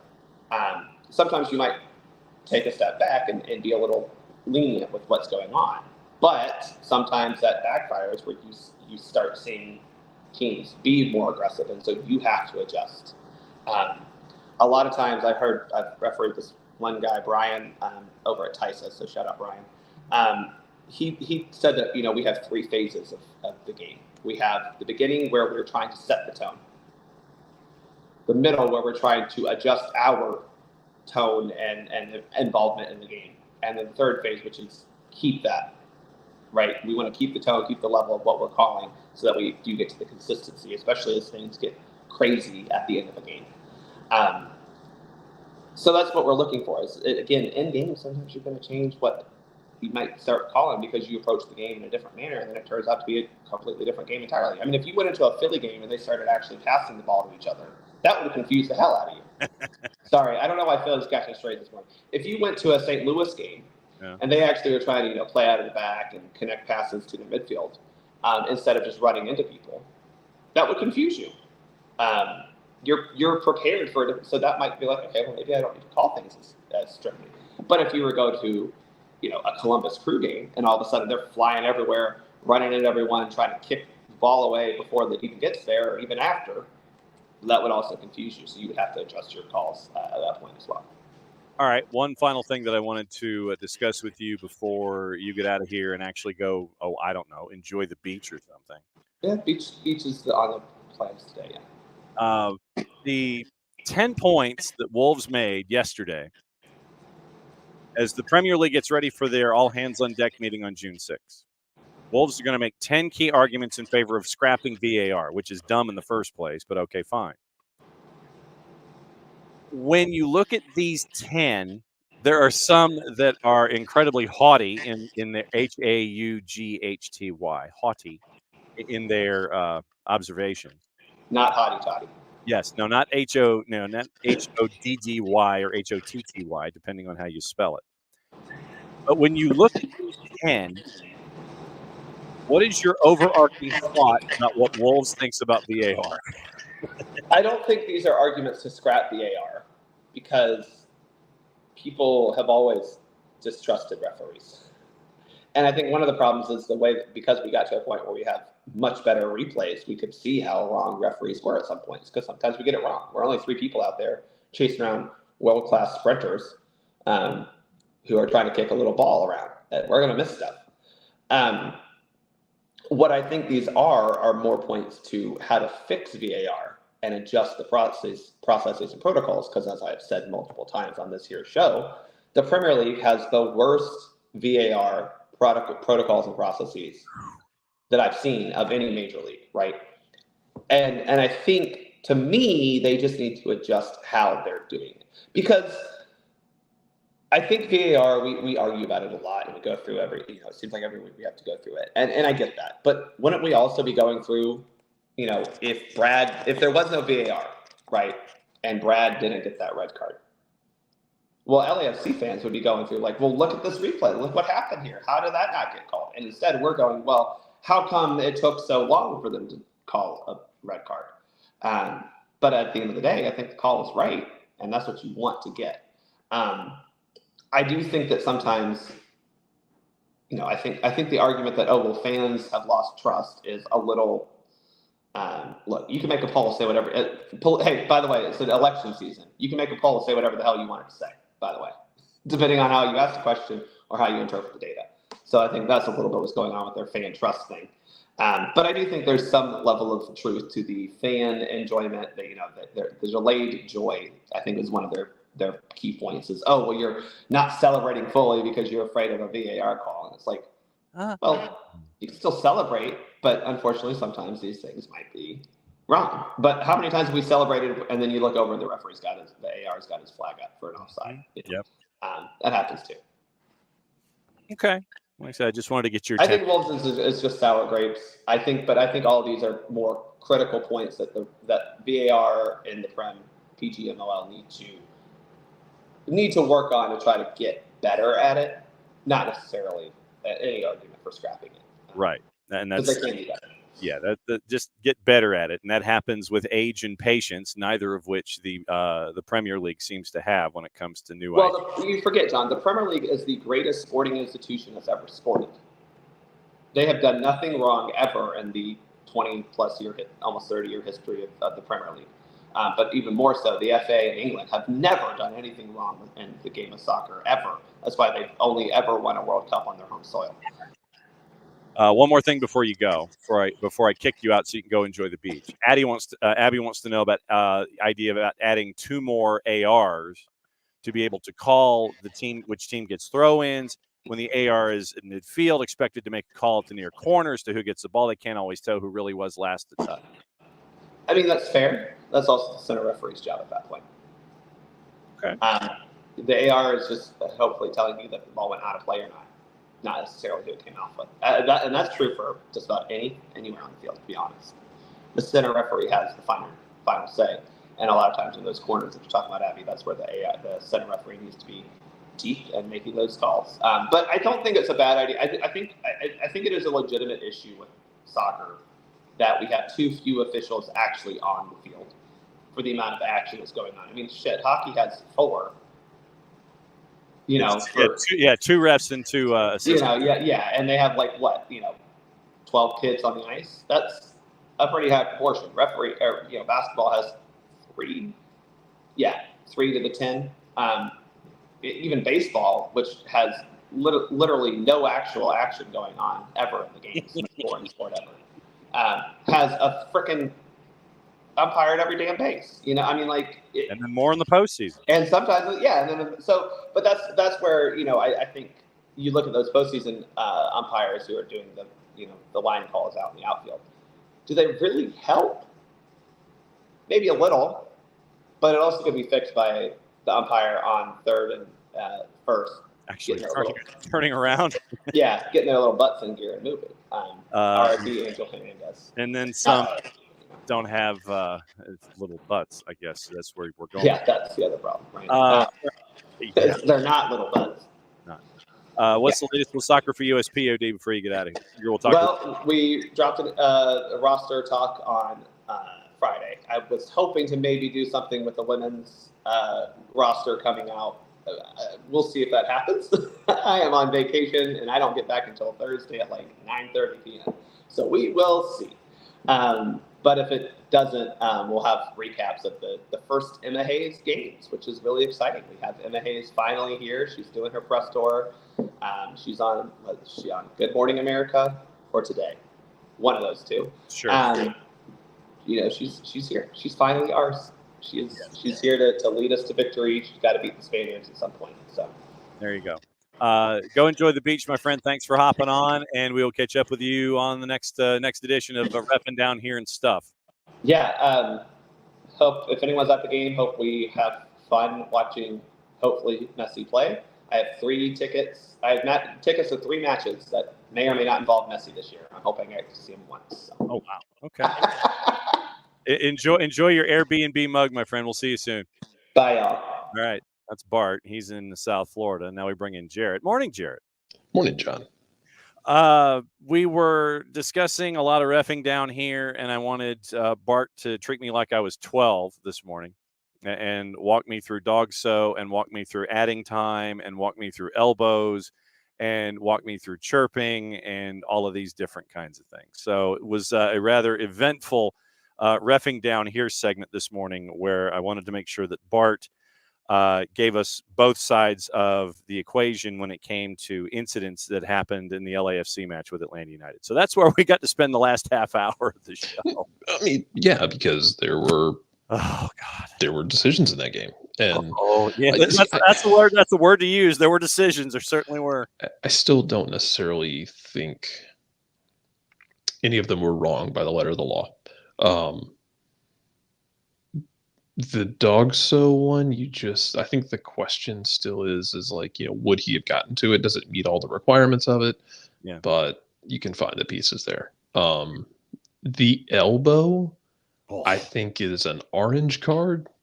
I don't know, because I don't know he reared back enough to give a red, and you cannot give a yellow when you go to VAR. Aaron Long didn't really line him up and look over his shoulder. It was a yellow card, and also this is not the first time Aaron Long has gotten right along the lines of dangerous play. But to me, it wasn't a red necessarily, and you can't review for a red. And so they did, because they didn't go to the monitor for it, which makes sense. Now, again, all plays are reviewed. Even if they don't go to the monitor, Some it does not mean than others. it doesn't mean that they didn't review the play. Yeah. And in this instance, they probably looked at it and went, yeah, it's not a red. That probably should have been a yellow, though, but you can't go back and give a yellow. Yeah. So there's really nothing you can do with it at that point. But everything else was fine. And then you had to add to us.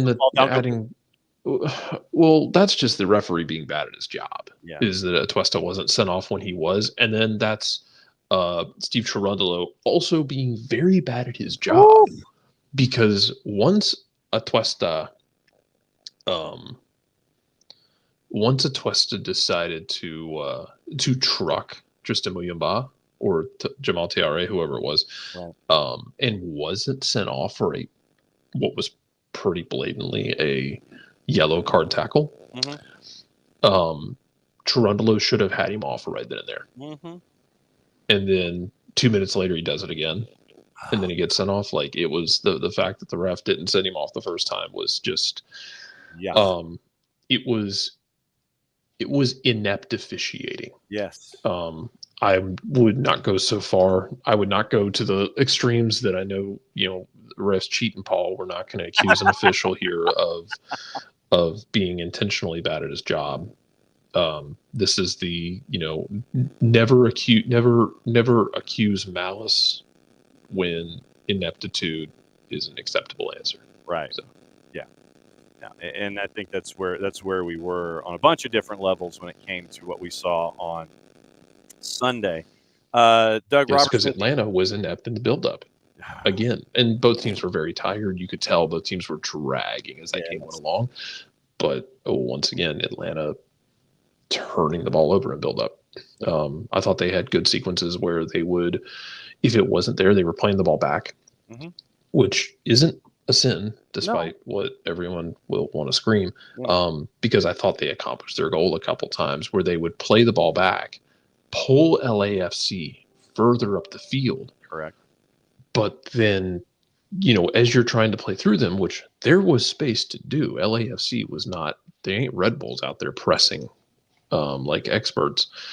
There was space to do it. Yeah. but you were just mishitting simple passes. Mhm. And I know they're tired. I know it's 9 and you 30. you had played that game Tuesday night that was very emotionally charged, that went to the shootout, Mhm. but you can't misplay those simple passes, because then you set up an LAFC team that is built to counter Mhm. and gave them chances to counter through your own mistakes. And that's the greatest sin there, is just setting yourself up for those mistakes. Doug Robertson of the AJC says that both Noah and Gigi are training this morning. Good news on two fronts. Yep. Good on him. Glad Noah's back. I'm happy to see Gigi back on the field, because I really I don't have the energy or the give a damn to really entertain the conspiracy theories with Yakumakis and Cruz Azul and the rumors. Because, man, there's a lot of things that we get away with on social media, accusing players of not trying or faking injuries. Yeah. is a bridge too far for me. So I don't know. I got a lot of those. He was injured, quote unquote. No, we saw him pull up in the Cincinnati game. We saw him pull up lame there. Like I had said before, a lot of his stuff last year I attributed to the fact that he played for basically a year and a half without a break. Absolutely. If the muscle injuries keep happening, though, then yes, I think that changes the conversation a bit. Yeah. And obviously we've got to keep an eye on that. Let me add Abby's thoughts at the tail end of reffing down here for you. And it was something that we've talked about a bit, at least in reffing down here, but not necessarily on the whole.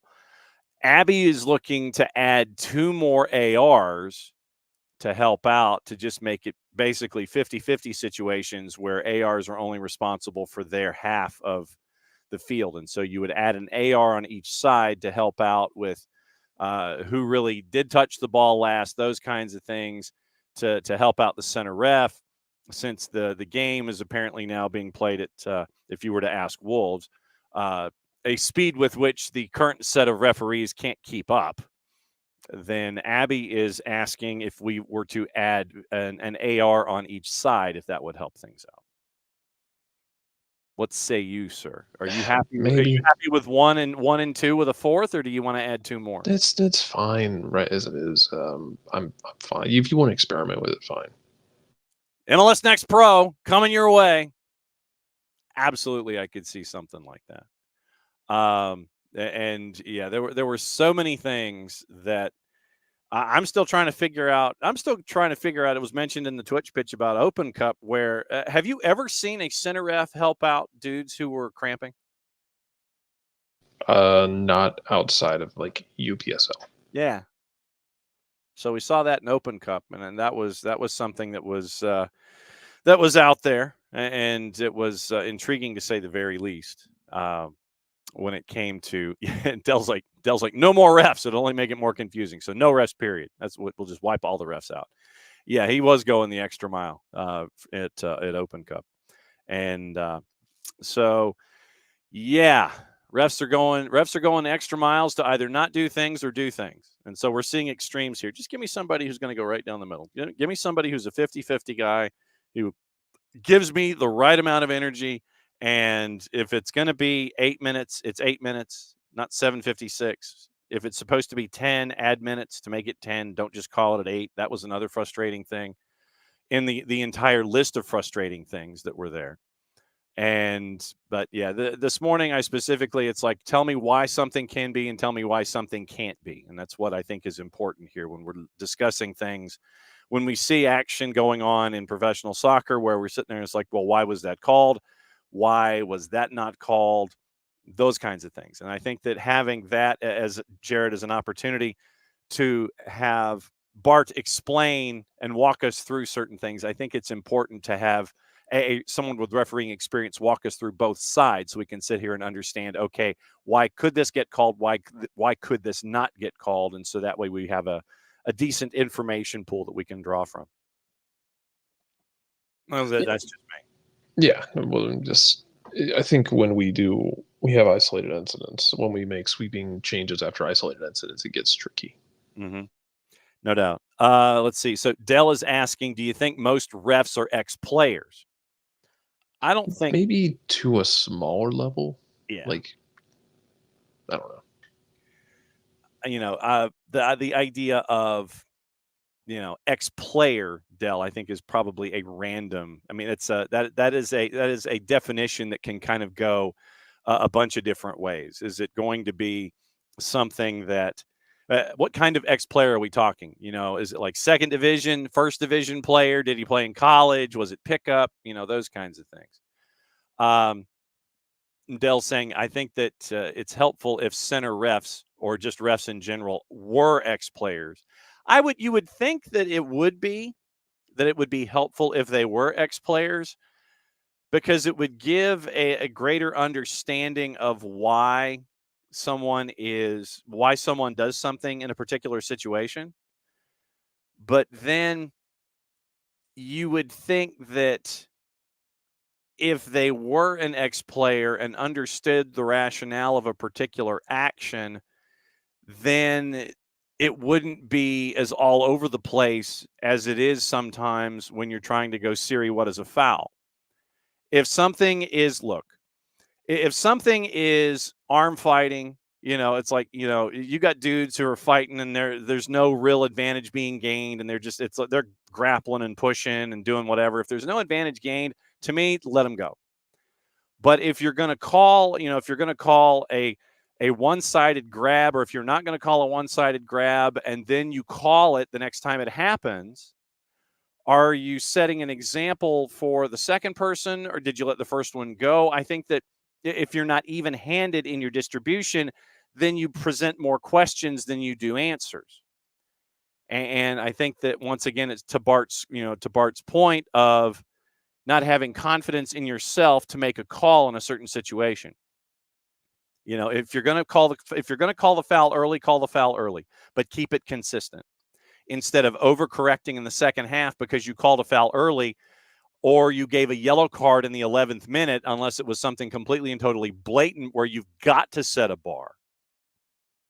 These are the kind of things that I think we've got to look out for here. Just give me consistency. If you're going to call fouls, call fouls. If you're not going to call fouls, don't call fouls. But then when you do call a foul, make sure that you're calling a foul that is, in fact, something that you're universal about. Don't just sit there and not call a foul, and then when you blow a whistle, it's something that has already happened previously that you didn't call that you're calling now, if that makes any sense. So it's just give me consistency. If you don't call fouls, don't call fouls. But when you do call a foul, if you don't call fouls and it's something that you let go earlier, then you've moved your bar. And I think that that's a proposition where you're penalizing the game, not just the player, because the game isn't allowed to breathe in a certain way if you don't call a foul, if you don't call fouls out of the blocks, and then magically you call a foul. Where's the line? And that, I think, we see entirely too much. Look, all we ask for is consistency. That's literally it. Absolutely. Just give me consistency. If you're going to call a foul, call a foul. If you're going to be a dude that just eats the whistle all day, fine. If you use it, great. If you don't, great. But don't dial back on something or change your idea midstream, because then the game suffers for it. And so that's all that I'm hunting for here. And it was an adventure this past weekend trying to figure out, A, where the line is, and then B, try to figure out how to navigate the line. And then you have all of these other extraneous ideas about the makeup of an official that we all got to see basically in one place. Fall down, go boom, card, dog, so VAR, length of VAR review, all of these different things.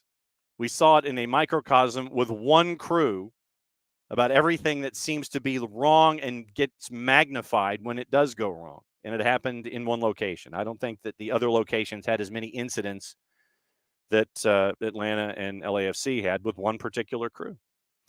So anyway, that's the rant for the morning. We do have our broadcast crews that are out for the weekend, and we know that they exist. And it looks like that for the midweek anyway. And it looks like Jake and TT, to no one's surprise, are going to be with Atlanta United and with Messi and friends. Kanji and Danny are going to have FC Cincinnati and Nashville. Joe Tollison and Greg Sutton are going to be in Montreal for DC and Montreal. Callum and Kalen are going to be with Red Bulls in Charlotte. Neil Sika, Lori Lindsay are going to have Philadelphia and Toronto in Chester. Tony Husband and Ross Smith get to go to Austin for Los Verdes and for Portland. Tyler Terrens and Kendra D. St. Aubin. So Tyler gets a home game. Kendra gets the fly down from Minneapolis for Chicago hosting the Purple team. Mark Followill gets to go all the way from Dallas to Houston and is paired with Warren Barton for Houston and Colorado. Krakauer and Jalil Anibaba are in Kansas City for Sporting and Vancouver. Late night action, Rogo gets a home game. Mark Rogandino and Heath Pierce go to Carson for FC Dallas and LAG. It is Max Bretos and Lloyd Sam for Seattle and RSL. And the late night, Keith and Mo are at the BMO Stadium for LAFC and Minnesota United. So those are your match day 17 assignments for this particular go-round. I still keep hitting refresh, trying to find out if we have the assignments for week 17 for who's the man in the middle. We do not. We do not have those as of yet this morning. So when those get posted, we will definitely let you know, and obviously we'll be talking about it tomorrow as well. Gossip, rumor, and innuendo before we tip our hats and give our best to someone. Let's see. According to our friends at the BBC, who are our aggregators for this, the football gossip of today, once again, we know about who's being courted where. We know about who's possibly signing where. United talking to De Zerbi at the possibility of succeeding Ten Hag, but United are considering retaining Ten Hag, according to the Manchester Evening News. So pick your paper, pick your source, and you're going to get either opinion. Kieran McKenna set to sign a new long-term contract despite interest from Chelsea, United, and Brighton. That's from David Ornstein over at The Athletic. So it looks like McKenna's going to stay at Ipswich. I think that's big. PSG ready to take on City and Arsenal for the £100 million rated Newcastle midfielder Bruno Guimaraes. Former England midfielder Alan Lallana is in talks over a return to Southampton on a free when his Brighton contract expires next month. Everton are, yes, Dale, it is a double game week for fantasy, so set your fantasy teams now. Everton will set a demand for £80 million for Jared Branthwaite, but Manchester United hoping to strike a £60 million deal for the defender. That's from one of the four-letter papers, not the four-letter paper. Take the information at your own peril. Rennes midfielder Desiree Doué set to be the interest from Arsenal and Manchester United. He's 18. Chelsea considering rivaling Newcastle for defender Tosin Adarabioyo, who's going to be a free agent when his Fulham contract expires this month or next month. Southampton's going to try and sign Flynn Downs from West Ham, and Newcastle's Ryan Fraser on permanence after successful loan spells last year. Leicester may target West Brom boss Carlos Corberán when it looks like Enzo Maresca is going to join Chelsea. Newcastle considering a £20 million bid for Burnley's under 21 keeper James Trafford. Four-letter paper. Take the information at your own peril. Liverpool also want Trafford with their Republic of Ireland keeper Calman Kelleher looking to leave the club. United expect Casemiro to sign for a Saudi Pro League club this summer, willing to sell him at an enormous loss. Next stage for the clubs in that league that we neither condone, promote, nor endorse is to get players in their prime, not get players on the downstroke of the Laffer curve. Villa not interested in another move for Clement Lenglet. Frenchman just finished a season-long loan at Villa Park. Liverpool and Chelsea among the Premier League clubs interested in Leeds forward Crescencio Somerville. We mentioned John Textor stepping up his bid to buy Everton. Potential new Napoli boss Antonio Conte wants to sign Romelu Lukaku to replace Victor Osimhen, who wants to join a Premier League club. Norwich City want a 26-year-old Danish left-back Martin Fraze, whose contract with Nordsjælland is set to expire. AC Milan are interested in Emerson Royale at Spurs. PSG and Xavi Simon want to join Barca despite interest from Leipzig, Bayern Munich, Chelsea, Manchester United, Newcastle. Real Madrid ready to offer in excess of £25 million for Lille's 18-year-old center back Lenny Yoro, who has also been linked to PSG and Liverpool. And a former Bayern Munich and Germany manager Hansi Flick is going to sign a 2-year deal to become Barcelona boss tomorrow. That is gossip, rumor, and innuendo. What to watch and where to watch it and how to watch it. We'll get into that and let you know what's going on. Soccer on TV today. It is Copa Libertadores action, 6 and 8. Junior and Botafogo, Flamengo and Millonarios. It's also simulcast on Espanol. ESPN Plus, the Bundesliga B playoff between Van Wiesbaden and Jan Regensburg. That is at 2:20, so it's a light day for the sport as we get ready for Midweek Madness and another 2 matches in a week. So if you don't have BN or BN in Espanol, you can get BN in Espanol. You can get Teise for the fans, Goal TV. What else am I missing? Liga 1 Max, all the BNs, Nuestra Tele, Fanatis, fntz.co/soccer down here. And Jason got me hooked. I blame him. It helps the network out. It helps us out. And it is all over the place. Ineos is confident of finding a solution that allows Manchester United and Nice to compete in next season's Europa League, of course.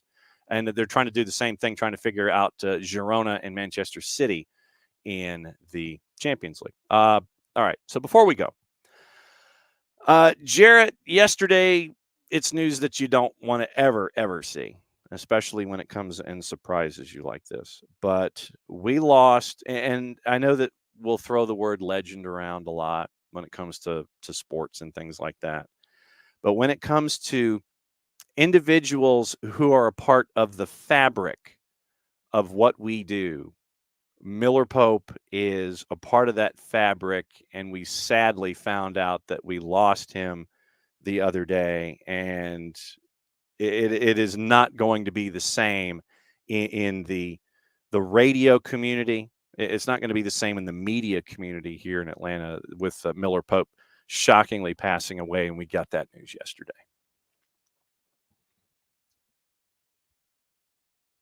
Yeah, it's one of those things where you've seen the outpouring from people because he was Miller gets name dropped at the end of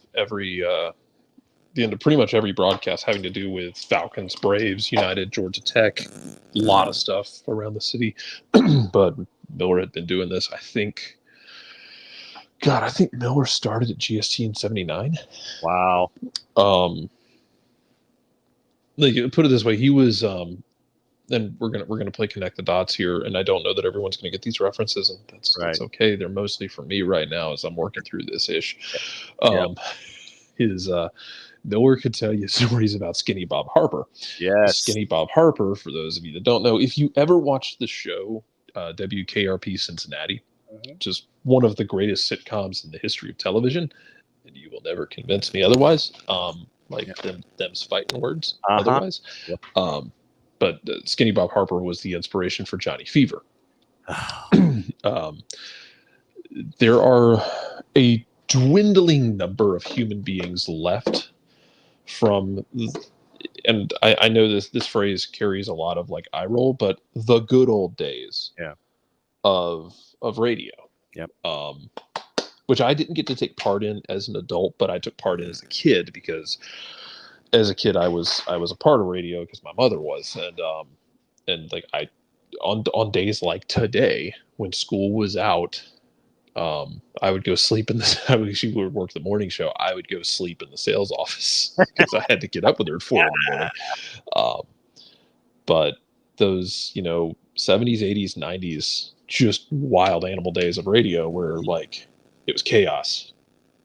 But it was fun chaos. Yeah. And they had fun and they did crazy stuff. The turkey drop, for instance, from WKRP Cincinnati is loosely based on something similar that happened.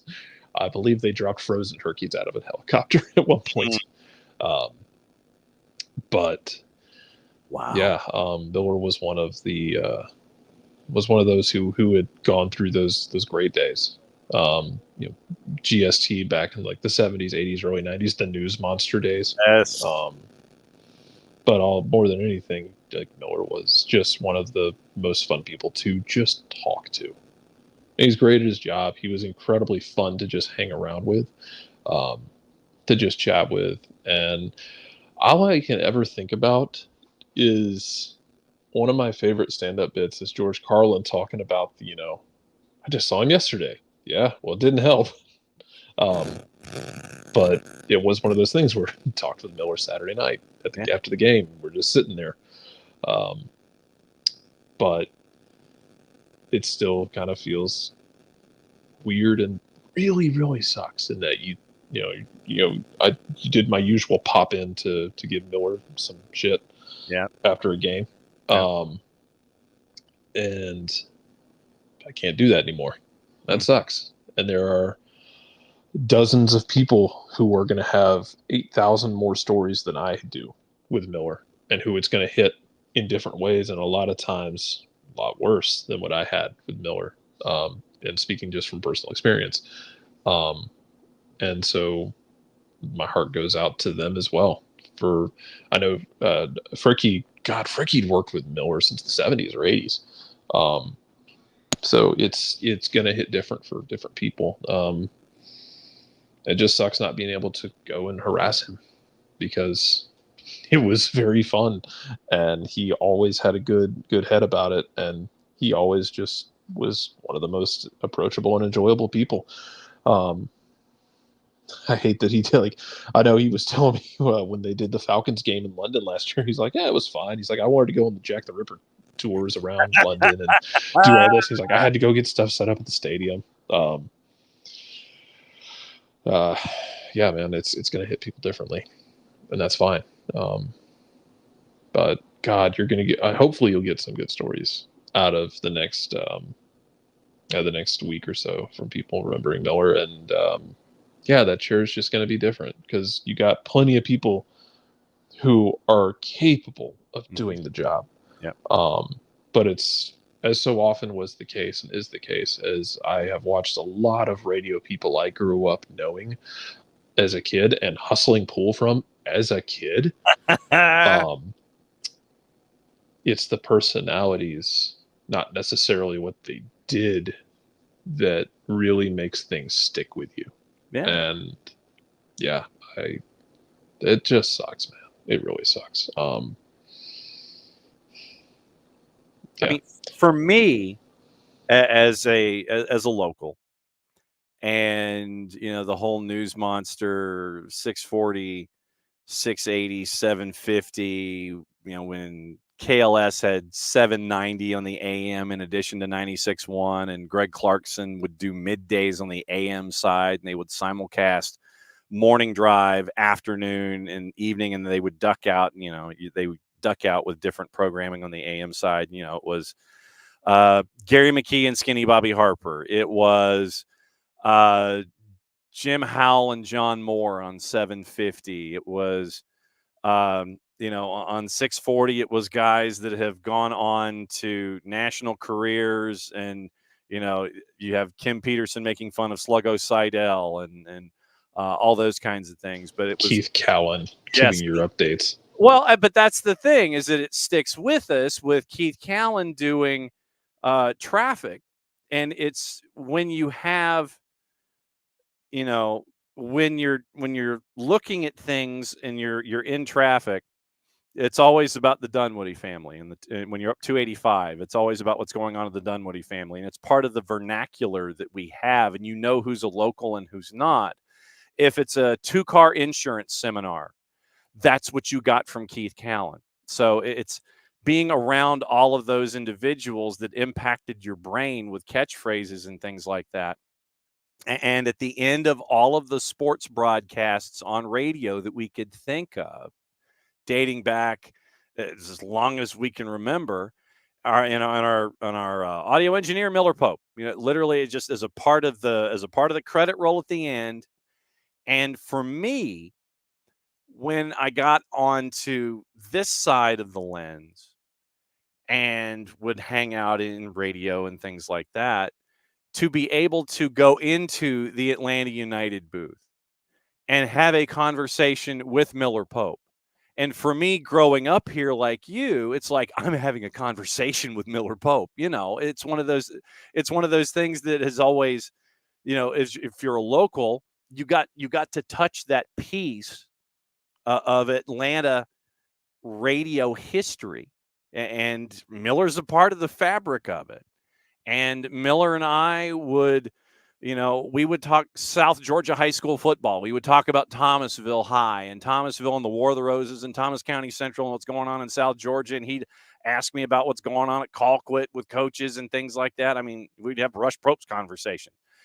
For me to be able to have a conversation, to walk up to Miller Pope, to have a conversation about high school football, to have a conversation about soccer, to drive him crazy with all of the drinks that I would bring into the radio booth and create its own little stash that would get in the way. And when I went in on Saturday, Miller told me, he goes, yeah, you got too many drinks in here, because I was looking for something and I had to move all these drinks off to the side. And you can tell that Miller was giving me ish about it, but it was good natured.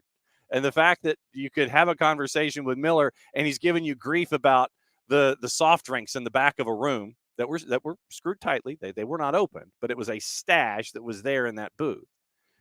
To have those kind of conversations, to have Miller give me the spare IFB so I could listen to Mike and Jason a couple of booths over, and I could just listen to the broadcast. He would prepare that IFB pack for me, and I would always have my IFB with me for TV purposes. And he'd be like, here, here, the battery's good. Here, take this. And I'd listen to the radio over in the press box. And to have that piece of history and to be able to have have a relationship with Miller Pope, to me, is always cool. And not to have Miller in that booth anymore it just absolutely sucks. But it also reminds us about the folks that are with us, and that we've always got to, be present and be in these relationships at all times, because there's going to be that day where you get shocked by a piece of news, and this one really sucks. And we've seen Jason post a lot of really cool stuff, and Mike post some cool stuff, and Wes Durham posting some cool stuff, and I got Tom's comment here in the Twitch pitch about all this stuff. And yeah, and so to have Miller set stuff up for you and to have a conversation with Miller Pope, not having him around is going to just suck. But it's a reminder to be there every day. Yeah, like I said, it's the personalities that make things like that special. They make it fun and silly, and make the good times great, and make the hard times easier to deal with. So, yeah. I mean, there's nothing else for me other than it just sucks. And yeah, man, we're losing, and it's about that time in life where we're starting to lose those stalwarts from the golden age of radio, the dying ages of radio, the dying golden ages. It just, it'll happen eventually. You just don't really want it to, and you don't want to get blindsided by it, where you're giving him shit Saturday night. Exactly. As he's talking about, wrapping up the post game show, and he just kind of shrugged. And I laughed at him. He's like, that's fine. He's like, it's better than doing Falcons post game, where it's 3 hours of the same highlights over and over again. Yeah. He's like, I just want to go home. Yeah. Or I just want to go mentally prepare for having to do a Hawks game. Yeah. Man, yeah, it's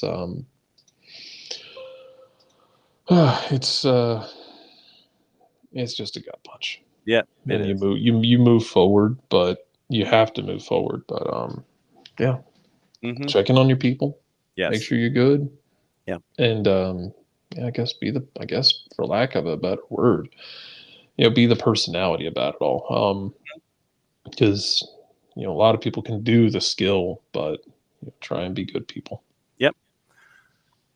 That sucks. So yeah, Miller Pope, we're gonna miss him. Tomorrow, Tyler Pilgrim, and we'll get you ready for Messi and Friends in Atlanta United. So we'll be back at 9:05 tomorrow morning. Sorry we went into added time, but it's worth it to talk about someone that you can sit there and always have a smile on your face when you mention Miller Pope. Played safe. Yeah, he made it possible for us to talk, or Mhm. for people to talk, and so it's only fitting that as he takes his bow, that we give the stage to him. Exactly what Jarrett said. We'll see you tomorrow.